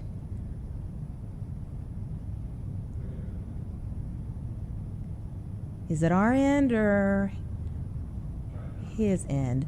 All right, let's try it again. That was now. Yes, we can hear you now. Okay. All right. Pronounce that for me again. I want to make sure I get it right. Swihart. Okay. All right. So I did say it right. All right. So thank you so much for being here on the show. We appreciate it. Thanks for having me. I appreciate it. So tell us about the tours. The tour takes place May 2nd, so this Saturday coming up, as we mentioned, and is a tour of several sites in the Indiana Dunes National Park, from log cabins all the way up to 20th century architecture, a bus-drawn house, some metal house, prefab that were all the rage, or supposed to be all the rage, mid-century. So it's a really great opportunity for people to see different types of architecture that are right in your backyard. Probably don't think about very often, but it's a great opportunity. And the houses have been rehabbed and worked on by folks over the years, and a really great opportunity to see some history. Yeah, and history that I think probably a lot of people have maybe overlooked or just plain didn't know was sitting out there. Tell us a little bit about that. Sure. So some of the sites have to do with Swedish immigration to Northwest Indiana. A lot of those Swedish immigrants came first to Chicago and then traveled down to Northwest Indiana where more opportunities were. And then the Lustron House really is an example of mid-century post-war architecture, and also going into the sort of vacation ethos that was alive and well in Beverly Shores up until this day. So it's really, again, it spans over 100 years of architecture and culture in Northwest Indiana. Super cool. Why do you think more of us don't know about it? Good question. I'll be honest, I grew up in Northeast Indiana and I never heard of it either. So it's a really well-kept secret, unfortunately, but I think we've been doing what we can over the last decade. Actually, we've been having the tour to get the word out, to get people involved. There's volunteer opportunities for these tours that we put on as well. So we have about 40 volunteers that are helping out, and we just, again, try to get the word out as much as possible. Oh, that's awesome. That there are so many volunteers that are going to help with it as well. And let's say someone is making a trip. How much time do you think we need to set aside? Is this like I can come out, maybe make a day trip of this and see multiple things, or is it pretty quick? Give us an idea of how we can shape our trip.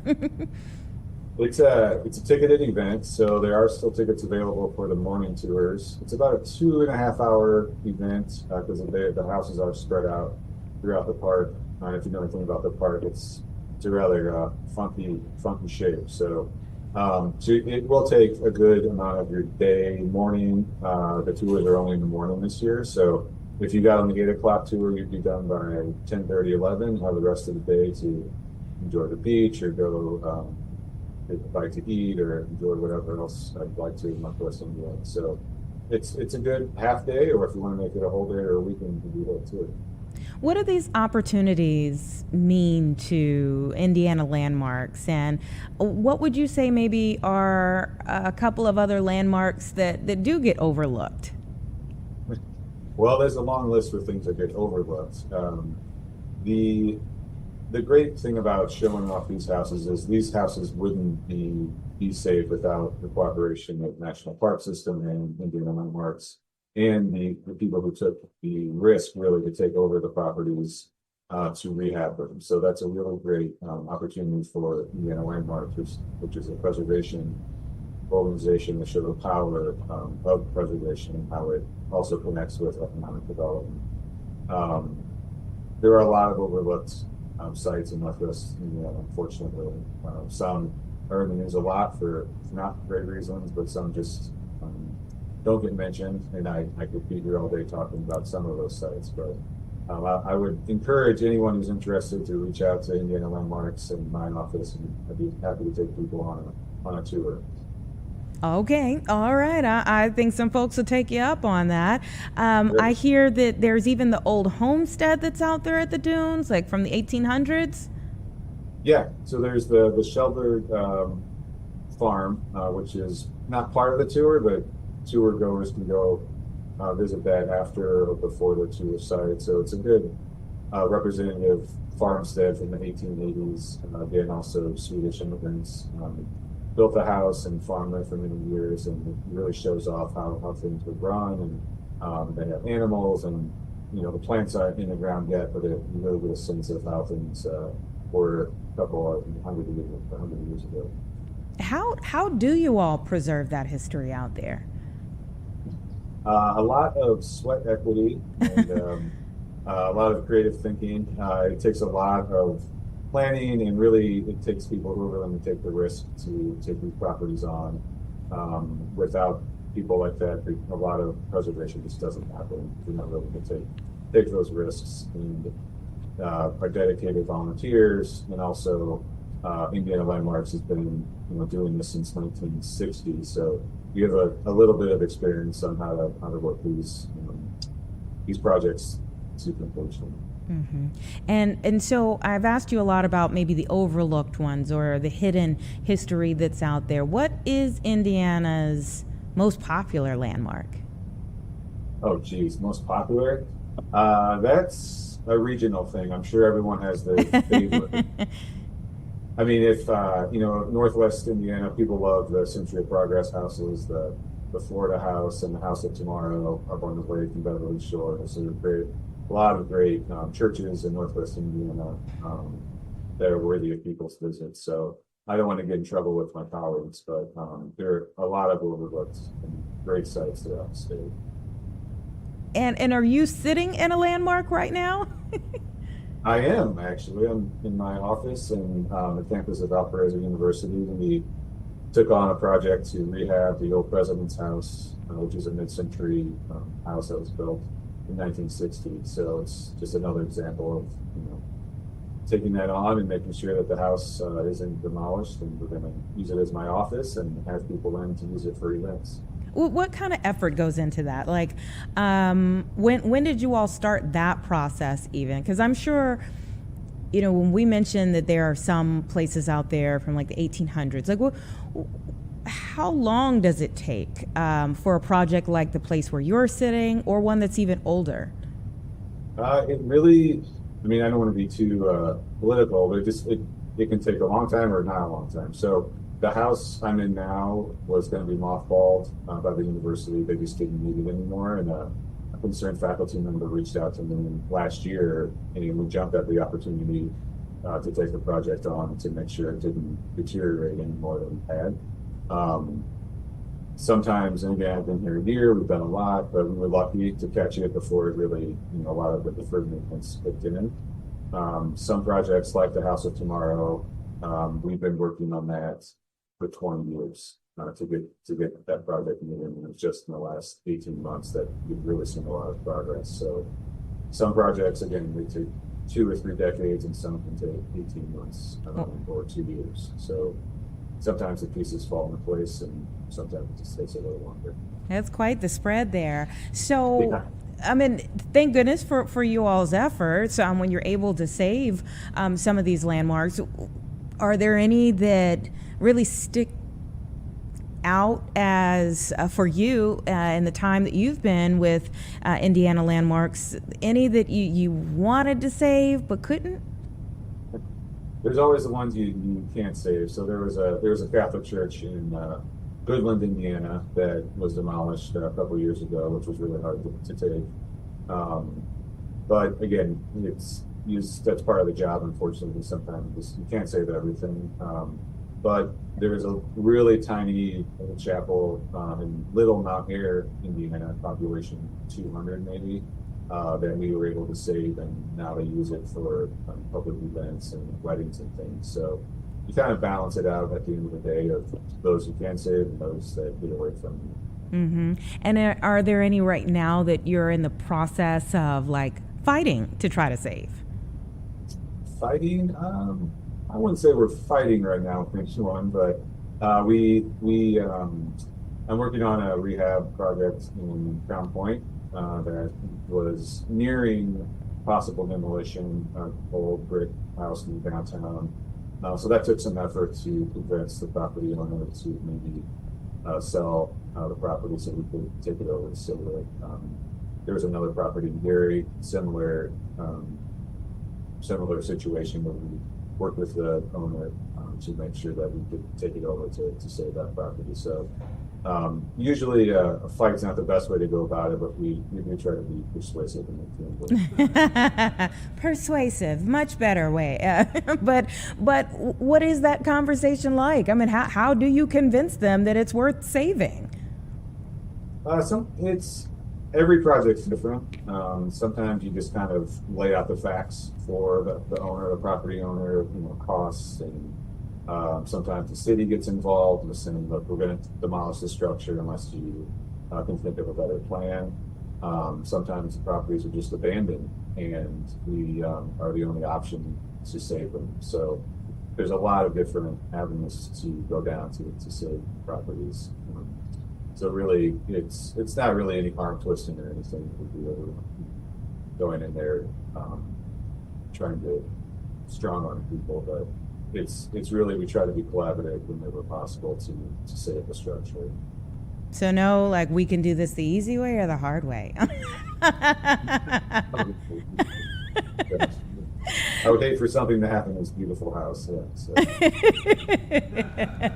Thank you so much for coming on the show. One more time, what do people need to do if they want to join the tours this weekend?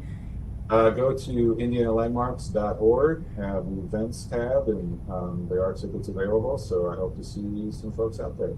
All right, sounds like a wonderful time. They'll just need jackets probably this weekend, but it's all good. Yeah. Thank you. Enjoy your day. Yeah. All right. 2:59, everyone. Give us 2 minutes and we'll be back with what's coming up in our next hour, our final hour of Chicago Live for the day.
What's good? What's up, Jim? This will be fun. I hope so. Anything else I need to know? Hey, welcome back, everyone. 3:02 right now. Let's talk a little bit about where we're going in this final hour of Chicago Live for the day. Before we turn you over to the 4 o'clock news, we're going to talk about the Trump Gold Card and immigration and the investment that was made in this and what's come from it thus far. We have an expert who is going to be able to kind of speak to how investors look at this and how the opportunity zone that was created versus, again, how many people have actually taken advantage of it. And the numbers are pretty astounding. So we'll get to that a little bit later on. But, you know, we have witnessed runners setting records already this season, just a few days ago in London. And what comes with watching people do amazing things and reach amazing heights and new achievements, well, you kind of look over all of the things that went into their success and maybe see if even a piece of it could give you an ounce of their record-setting success. That goes all the way down to their footwear. And I don't know if it's going to give you the same record, but apparently a lot of people are looking for the same set of shoes that the winner from the London Marathon wore. Let's get in Brendan Dunn, he's the Senior Director of Customer Community and Engagement for StockX. Thank you so much for being here. Thanks for having me. I'm ready to talk some astounding numbers in the world of sneakers. I'm sure you are. Yours might look a little different from what we're talking about later. Let's talk about how high are these Adidas going for at this point? I mean, what numbers have you seen thus far?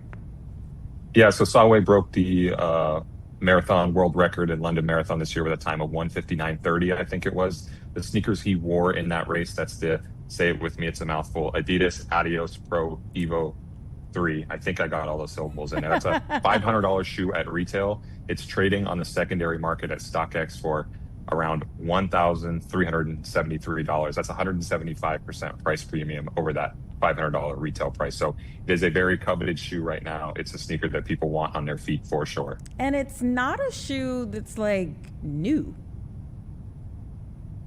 Well, it's relatively new. It released a couple weeks back, but this line has been around for a while. Okay. But this is like the biggest moment for it so far, for sure. But it's a relatively new shoe, but the line has been around for a few years. Yeah. And so does this typically happen? I mean, not the record, but that's the first time someone has been under 2 hours. That was what the record was, being under 2 hours, which is mind-boggling for 26.2 miles in under 2 hours. You know what's even more mind-boggling is that the gentleman in the second place, he also broke the 2 hour barrier. And this is a barrier that stood for a long time. It's a superhuman achievement to do it. And if you really want to get deep into the sneaker wars of it all, it's also interesting because these are both Adidas sponsored athletes who finished first and second at the London Marathon and were the first to ever record a sub 2 hour marathon world record. But years before this, Nike was pumping millions of dollars into these marketing efforts to try and engineer a perfect race in which someone could run under 2 hours. They eventually did it, but it wasn't a world record because it wasn't an official race, basically. But there's a lot of back and forth in this market between these two brands. Yeah, so Nike is sitting over there like, Exactly. They did make a social media post about it, like congratulating the winner, Sebastian Solway, which I guess was the right thing to do. But I can imagine there are some people in Beaverton where Nike's world headquarters are who are quite hurt that they didn't get themselves there first. You know what? Get in the lab. That's what they say about rappers. Like the same thing should be said. Absolutely. Get in the lab. Get your bars up. Yeah. Does this typically happen after marathons or after big races, Olympics? I mean, we're coming up on the LA Olympics. Do you typically see that there's a spike whenever there's after the winners kind of reveal, when everyone kind of starts to look at what they were wearing? You see a spike? It's not super common. Honestly, it's even rarer that like performance shoes like this see a spike. It's honestly usually lifestyle sneakers that are trading for such high premiums on the secondary market. So limited edition colorways designed by a rapper or an artist or someone in that world. So it's kind of rare that this happens. And I will say though that the previous sneakers in this line of Adidas's top tier running model, they were trading for above retail. So the Adidas Adios, Adizero Pro Evo 1, the first of these three sneakers, that one was trading for well above retail around the time it came out, but not because of any particular record, just because it was a coveted, fairly limited racing shoe. And I will say I raced in that shoe and I did not break any world records. So like you said, let's not downplay the human achievement of the people who actually are doing these things, because it takes more than just the shoes. There you go. I'm so glad you said that, because, who knows whether people are buying them thinking like it's going to turn me into a record setter, or if they're just thinking, hey, it'll help me get my personal best. Yeah, hopefully it'll help you increase those little tiny margins and break some barriers there. But yeah, like I said, I didn't break any records. I didn't even record a personal best when I was in it. But I was also at the Boston Marathon, which is a tougher course than London. Oh, yeah. London is said to be much like the Chicago Marathon, pretty flat, versus Boston with the big infamous hill. What difference do you think? And I was saying, I'm a runner as well. I was saying to my crew earlier today, each pair of shoes or line of shoes, you notice some differences. What kind of difference do you notice in these shoes?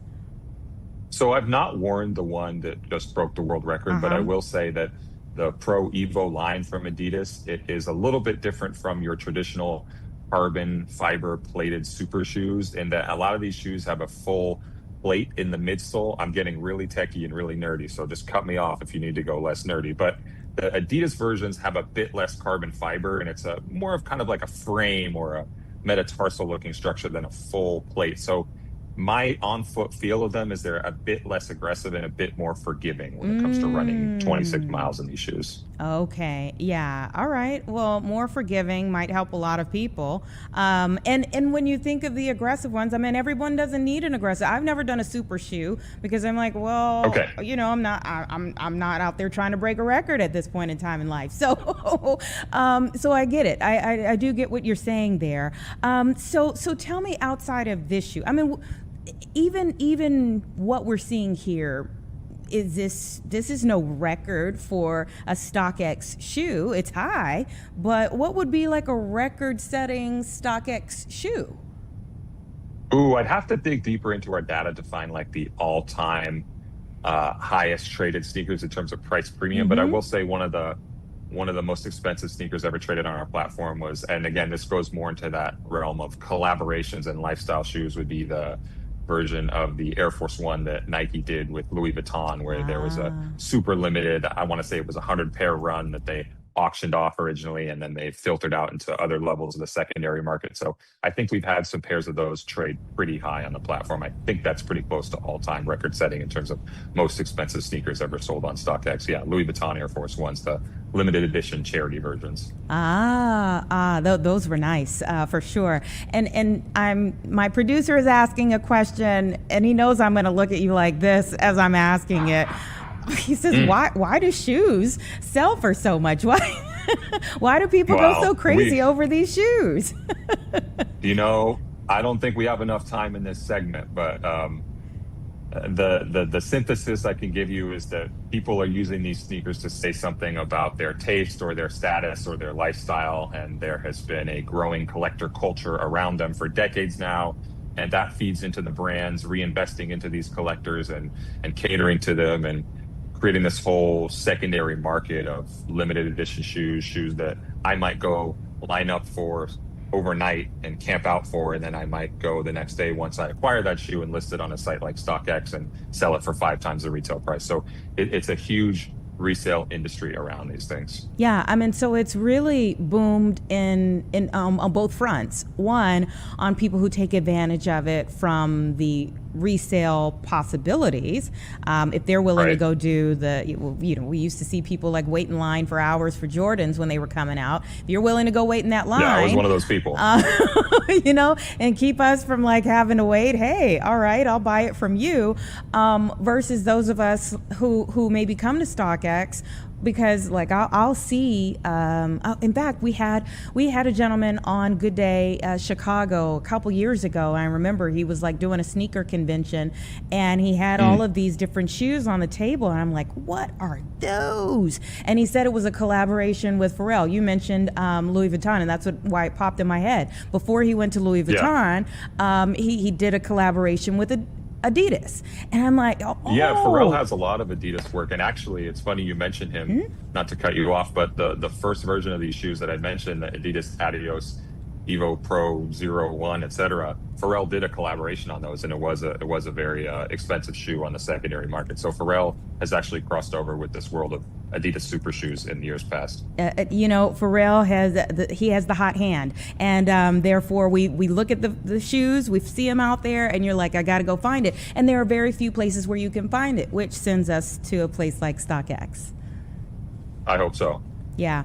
Thank you so much for being here on the show. It's really, really impressive. Tell me how you all even started this. Like, when did StockX start?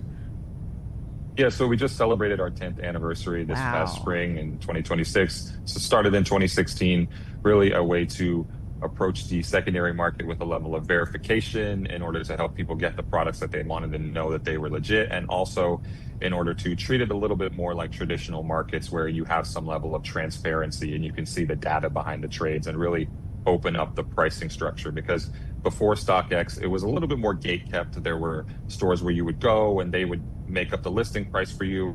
A lot more guesswork involved. So StockX sought in some ways to solve that. Yeah, and we'll look for the little green and white emblem on your shoe. Make sure it's been verified. Thank you so much for being here on the show. Really great talking to you. I could talk sneaks with you all day, but we've got to move on. Thank you for having me. If ever you need to talk sneakers, please hit us up. All right, wonderful. We will do. Thank you. It's about 3:15, everyone. Give us 2 minutes. We'll be back.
right, welcome back, everyone. It's 3:18 right now. I want to run you through a few of the stories that are trending on our website right now. Of course, we'll see even more stories coming up very soon on the 4 o'clock news. But our big story for the day here at home, it really is a continuation of a story that we've been following since this weekend, and that is the suspect charged with murder and attempted murder for shooting two Chicago police officers over the weekend, killing one of them, critically injuring the other. That other, the second Chicago police officer, is in the hospital still fighting for their life still today. But this suspect, I mean, this case has raised so many questions. Alfonso Talley is the suspect, 27 years old, now charged with a list of crimes as a result of what happened over the weekend. And obviously the most serious of those, killing CPD officer John Bartholomew, who was just 38 years old at the time.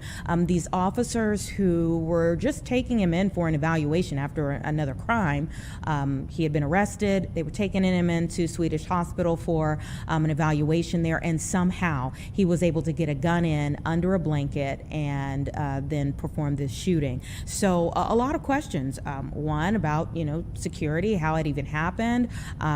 Two, though, about how a man, which we found out yesterday, who has had a lengthy list of crimes that he has been charged with in the past, even ended up in this situation, why he was still on the streets, able to have this be an outcome. And so today he was back in court. He is now charged in a separate case, okay? And that case has been continued to June 2nd. This was prior to what happened over the weekend. He had actually skipped court for it in February. It was on electronic monitoring, which sets a whole nother set of questions. They tracked Talley using the GPS device that was attached to him. So there's so much information that we're still working to get at this point in time. But his charges from Saturday include attempted murder, armed robbery, aggravated battery of a peace officer, and so many others. So this was a separate case. He has years of charges, to include battery of a peace officer in the past. Battery of a law enforcement officer in the past. So there are questions as to how he was still on the streets. And we heard from the state's attorney today, the Cook County state's attorney, Eileen O'Neill Burke, was speaking before the media in the first hour, which is fairly rare for her to come out of court and speak before the media. And she just talked about the fact that this can't keep happening. And how her office, one, she said the electronic monitoring is not working. These were her words. The electronic monitoring is not working. It has been controversial for quite some time now. She says it is not working and that her office intends to keep people detained. And so we will hear much more about that story. Brett Bugansky was there in the courthouse, and we do expect to hear much more about this particular story that so many people are looking for information on, again, as we still have one police officer who's fighting for their life and a whole nother family that's preparing for a funeral right now. And so many officers who are just, really taking in that moment of yet again getting ready for another funeral that maybe didn't have to happen.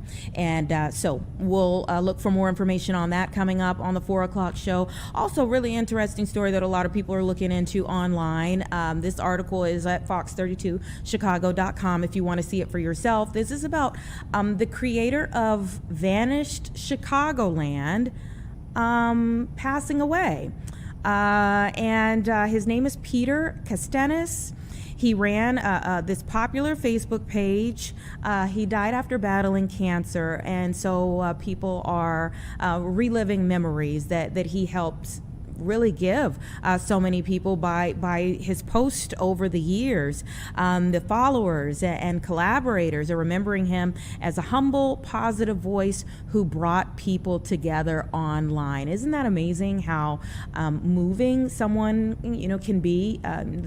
that so many people have never even met face to face, but his post online really resonated with so many people, helping Chicagoans relive their childhoods, sharing memories of places that they, of yesteryear that may have closed down over time, or that, that he wanted to make sure people never forgot. And that really resonated with people over the years. And so he has lost his battle with cancer, unfortunately, but people who he touched remotely are remembering him. And we have some of the interviews of people who, became friends online over the years. That's resonating now on our website, and you can see the full write-up there from our web team. Also, I'll tell you about one more thing before I let you go, and that's 150,000 Illinois households that may lose SNAP assistance beginning May 1st. That would be Friday. Okay, very serious stuff here. The new SNAP work rules take effect on Friday, May 1st. That is the deadline for some recipients. So adults ages 18 to 64 are going to have to log 80 hours a month or qualify for an exemption. There are some local businesses that expect to be hit hard by this, that have spoken with us about their feelings on the changes to the SNAP requirements. Obviously, this goes well beyond just Chicago, well beyond the state of Illinois, but throughout the country, and it has varying effects on people. But that we do have a write-up here about the new rule. Maybe you just need to read up on it. Maybe you've heard a lot online, and you're kind of trying to decide, well, what are the details? We have the information here online about who needs to meet the new rule, the local impacts, the small business effects. It's all there, and even a what's next. We have what's next, and I think that's really important too for people to understand what comes after May 1st. So all of that information is at fox32chicago.com.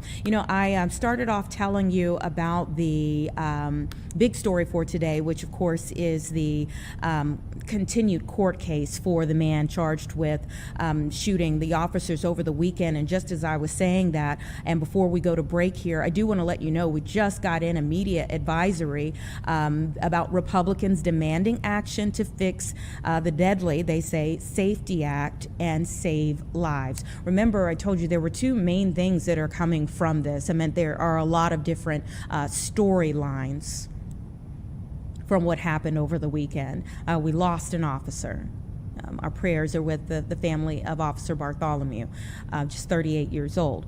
We have an officer who's still fighting for their life right now. Person has not been named yet, but we don't know who that person is, but we are praying for them as well, thinking about them and their family as well while they're still fighting for their life. But outside of that tragedy and the ongoing push to, for this officer to make it, to heal, there are the questions about the overall system that allowed something like this to happen. And so those are resonating to the top now. Again, the Safety Act being critiqued here yet again. And then there's also the electronic monitoring system that I mentioned a short while ago that the Cook County State's Attorney was mentioning in her press conference. These are two major stories about accountability and action that people want now moving forward. So we got this media advisory from Senate Republican leader John Curran from Downers Grove, and then also House Republican leader Tony McCombie from Savannah. She's been here on the show many times before. That says this is in response to the recent murder and critical injury of two Chicago police officers. Republican leaders are calling for immediate legislative action to hold violent criminals accountable. So they are having a press conference tomorrow at 12:30, and of course we will follow up on that and let you know what happens. That'll be right before our show, should it be on time tomorrow. So those are a few of the stories that we're going to be covering coming up in the 4 o'clock news, but then also moving forward, and things that people are looking for online, again, at fox32chicago.com. we continue to keep that updated. We're going to take a quick 2-minute break, and we'll be back with our next conversation about the weather. We're waiting on JD to come up here, JD Rudd to come up and tell us a little bit. It makes us a little nervous when we see the sun come out after all of the storms. I don't know if we're waiting for the next round or if we're home free, but we're going to find out from him very shortly. And of course, we'll see if the temperature matches the beauty that we are experiencing outside right now.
Giving everyone a live look outside right now at the Bean. It is beautiful today, and it has been pretty dreary over the last 24 hours or so. So it's really nice to finally get the sunshine and get the rain out of here. But the question is, how long? And as we look at all those folks, a lot of them have jackets on, too. Yeah, I mean, the sun is out there, but it's still a little cool with that wind. The breeze makes it feel a bit chillier. It's deceptive. One of those days you see that sun and you go, oh, it's got to be super warm outside. Not quite. Not quite. But after where we've been, you know, it's the give and the take of things. We're going to have a cooler day with the wind, okay, fine, but at least the sun is out. We're not dealing with soaking rain. We dodged the severe weather bullet yesterday, thankfully. So could have been a whole lot worse. We had those gusty winds that came in early part of the afternoon yesterday. That might have caught some folks a little bit with the power outages and trees down and things like that, too, especially. Yeah, I mean, the winds caused damage before the storms even got here. Yes, it was. So I could spend a half hour talking about this. It's a weird wake low. It's basically how the pressure system behaves in those systems when it drops that rain. It cools the air and creates a weak area of high pressure. And then right behind that system, it's warmer. That creates rising air, which makes low pressure at the surface. The atmosphere is always trying to balance itself. So a steep area of low pressure next to a steep area of high pressure, that high pressure tries to fill into the low pressure. You got the gusty wind. I'm always trying to balance myself as well. You know, we all try to find that center chi, and so is the atmosphere. And sometimes there's gusty wind in your life, and there's gusty wind in the atmosphere. Amen. Amen. Right? I always love, I mean, and it was not the best circumstance yesterday, but I do appreciate, maybe that's a better word, I do appreciate and gain a greater appreciation for our meteorologists here when you all prepare us for things and then you actually see it come to fruition. Yesterday, we were going through your graphics and there was a big red dot over St. Louis. And this morning when I woke up, I found out about a tornado in Germantown, Illinois. And I didn't know, honestly, where Germantown was.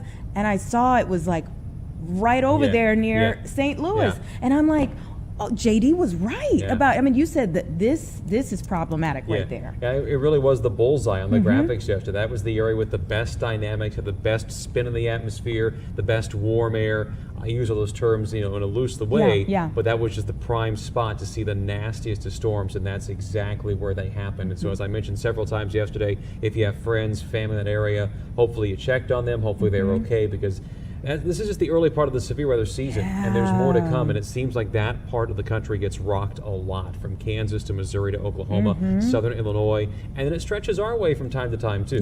Yeah. I mean, I spent almost 5 years in Oklahoma, so went through it all the time, but I think, you know, for people who, you know, are here in Illinois, you kind of, I mean, I talked to people downstate yesterday, and even, you're like, really? Again?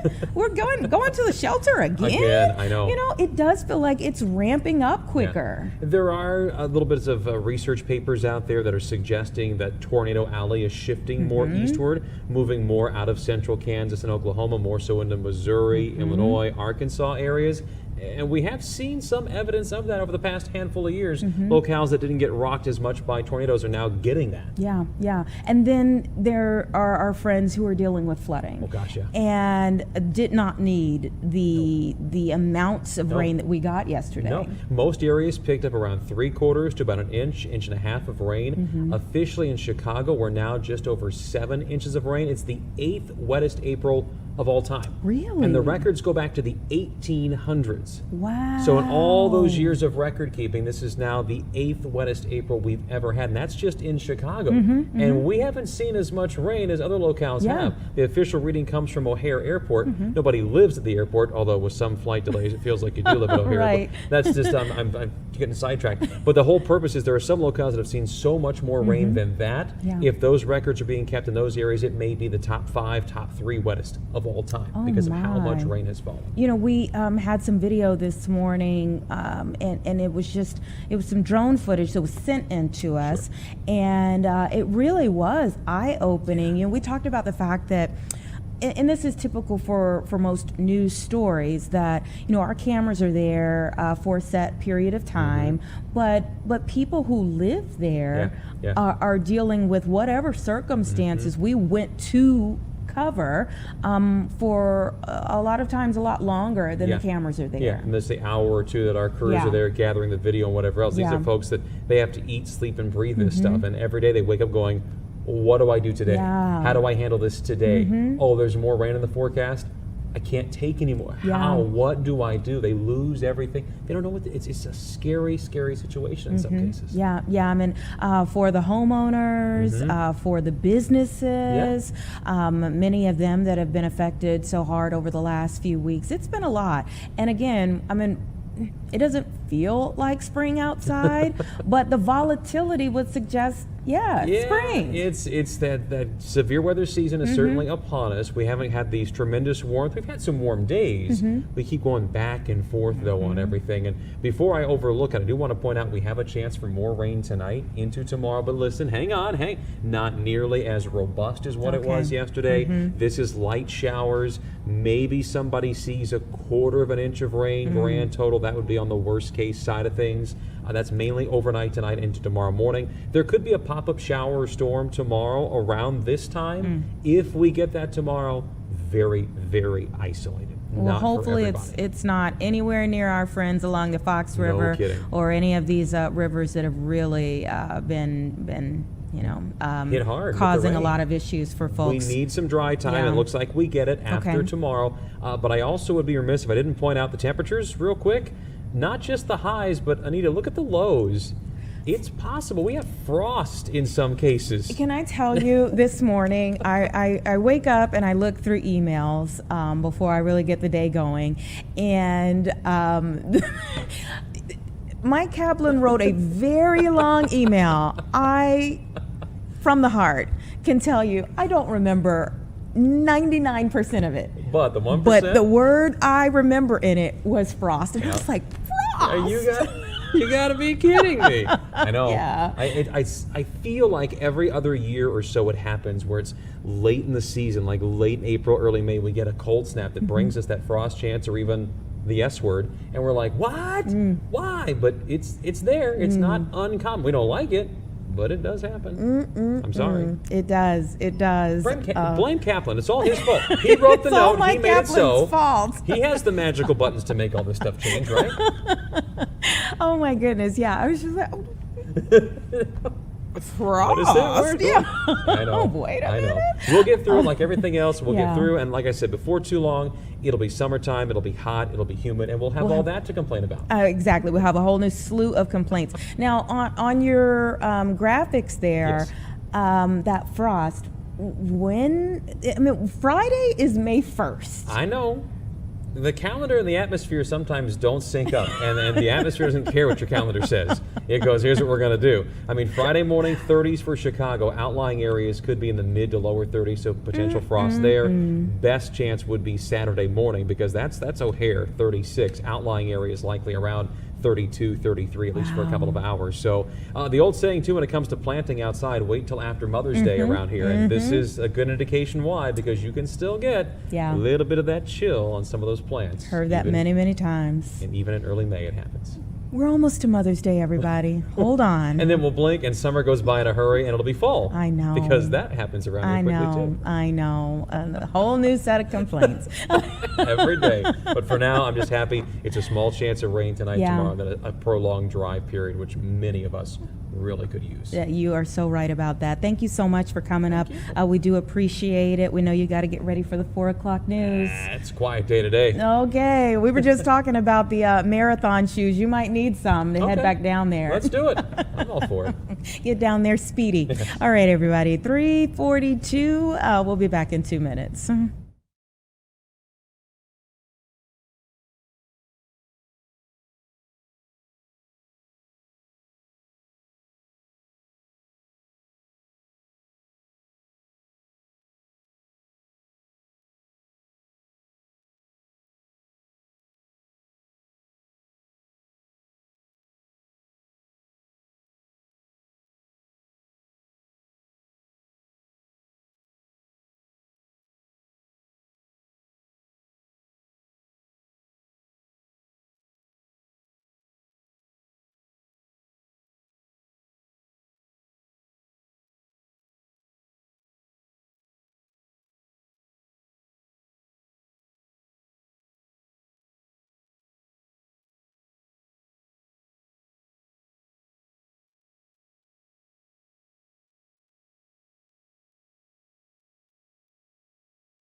Welcome back, everyone. It's 3:45, time for our final conversation of the day here on Chicago Live for Tuesday.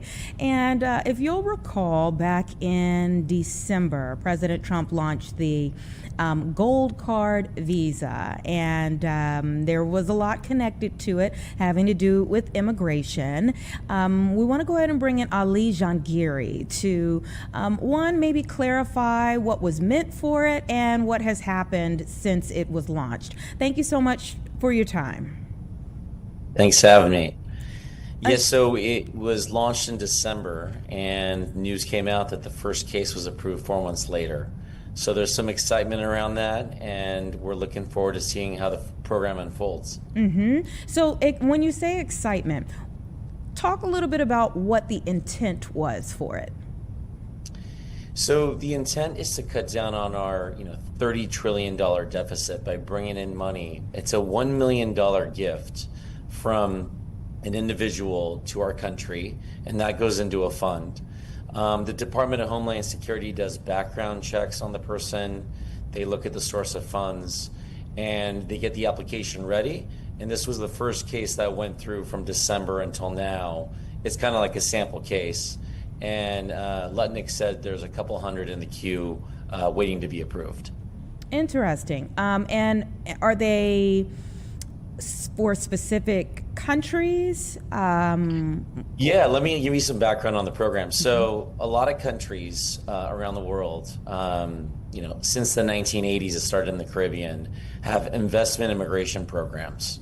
So countries like the Caribbean, like Malta, like Portugal, UK, Australia, New Zealand, even Singapore, they all have programs where a limited amount of citizenship is set aside for people that want to invest in the country.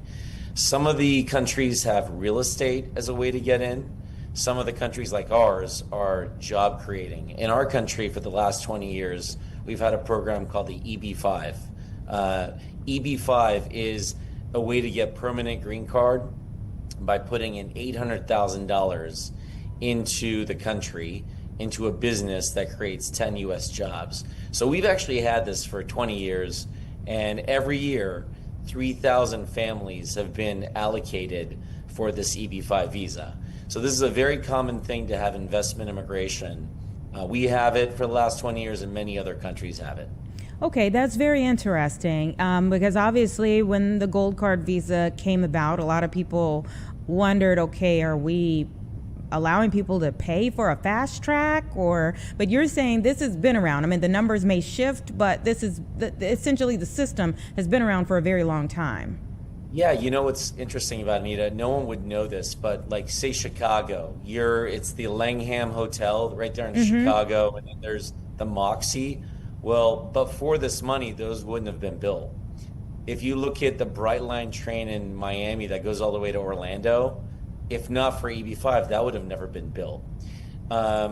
Northeast Ohio Presbyterian Hospital, New York Specialty Hospital, Alabama Primary Clinic. I mean, there's so many hospitals that have been built on this money. And this is coming from a foreign investor investing in the U.S. Even the Sacramento Kings Stadium was built on this money. So a lot of this has been coming in the last 20 years, and people didn't know that this money has been providing, not only capital, but it has to create jobs. So if it doesn't create those 10 jobs per investor, then the person does not get their green card. So it's actually linked to job creation in the United States. Okay, so I want to go back to your comment about the Langham and the Moxie. How exactly would they not have been built if it weren't for this program?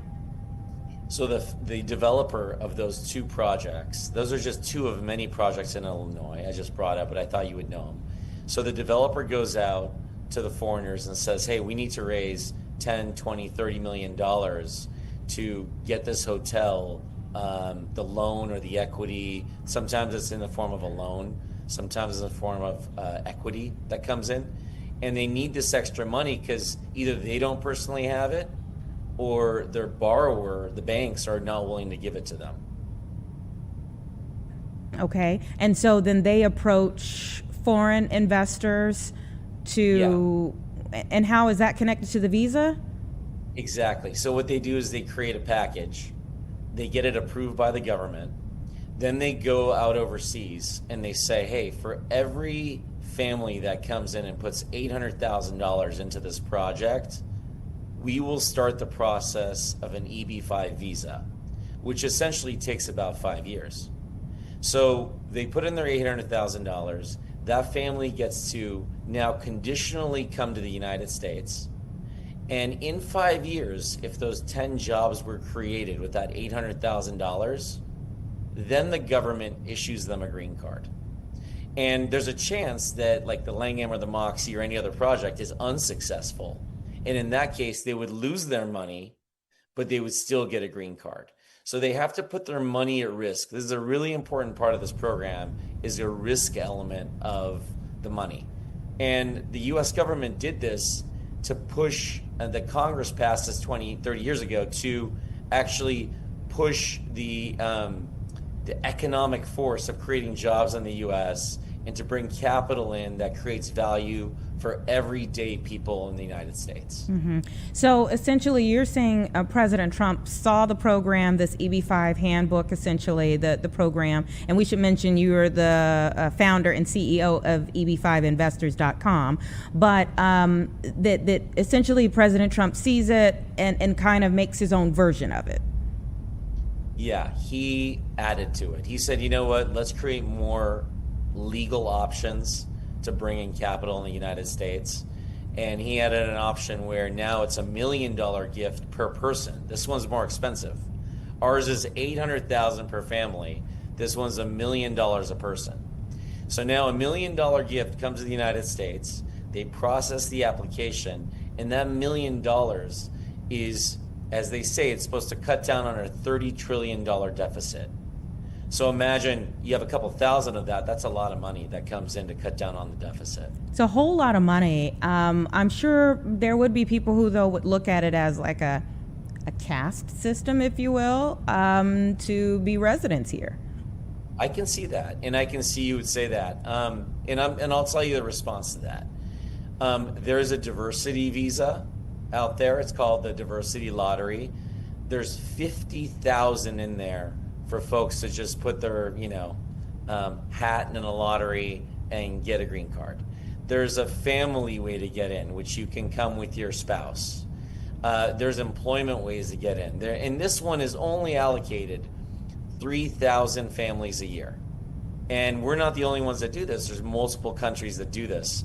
And I don't think it's a caste system. It's more of an economic, I would say an economic difference in the limited number of visas that we're allotting for this. But it does separate the folks that have the money to invest. But at the same time, imagine a family that saves up all their money overseas and has no way of getting here to educate their kids. This is a way for them to get in, and it's not even a fast track. It takes 5 years. So it's just another option. There's many options we have to get into the country legally. Sure. I mean, in 5 years, by all means, it's still a lengthy period of time, but some people would look at, the operations we have seen to get people off of the streets, and some people who have been caught up in those said, well, I've been trying to become a permanent citizen for 20 years.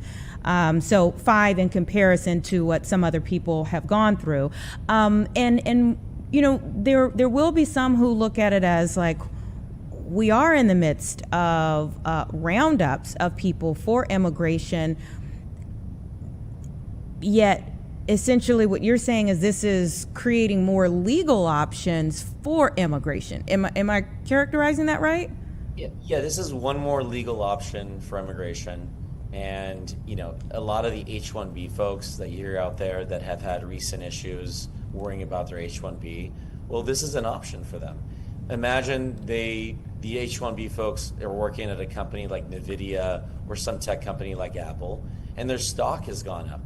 And they've benefited from our country from being here, and the stock has gone up. Now they can use that money, invest it as a gold card or an EB-5, and get permanent residency for their family. So it's actually helpful to have this option out there for the folks that can't afford it and want it that badly.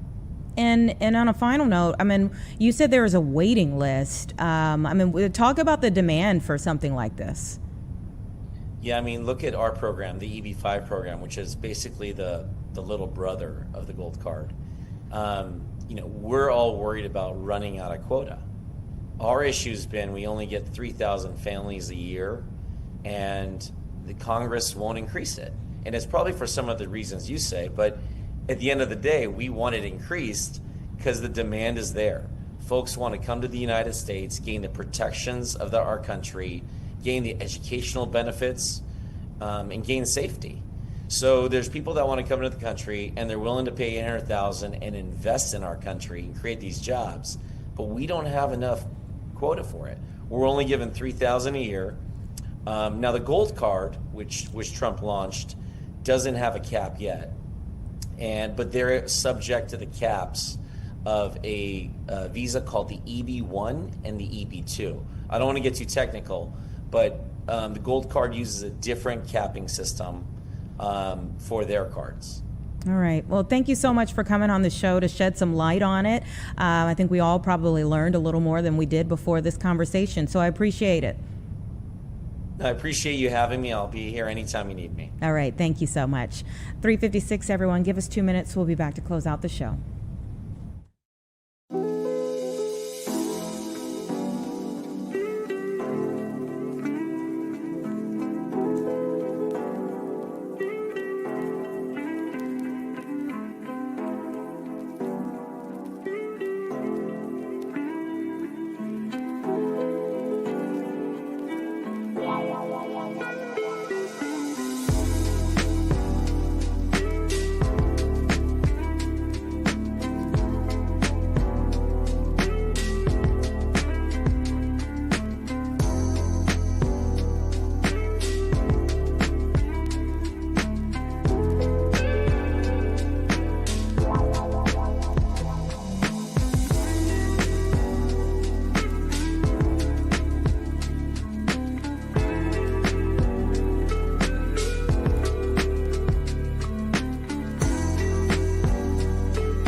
All right, everyone, 3:58. We always appreciate you being here with us for another busy day of Chicago Live.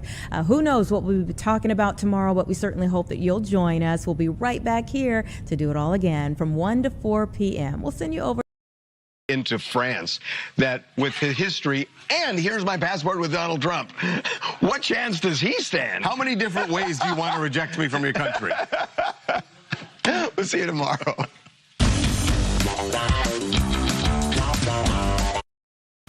Live from Chicago, this is Fox 32 News at 4. All right, here's what's going on. The man accused of killing a CPD officer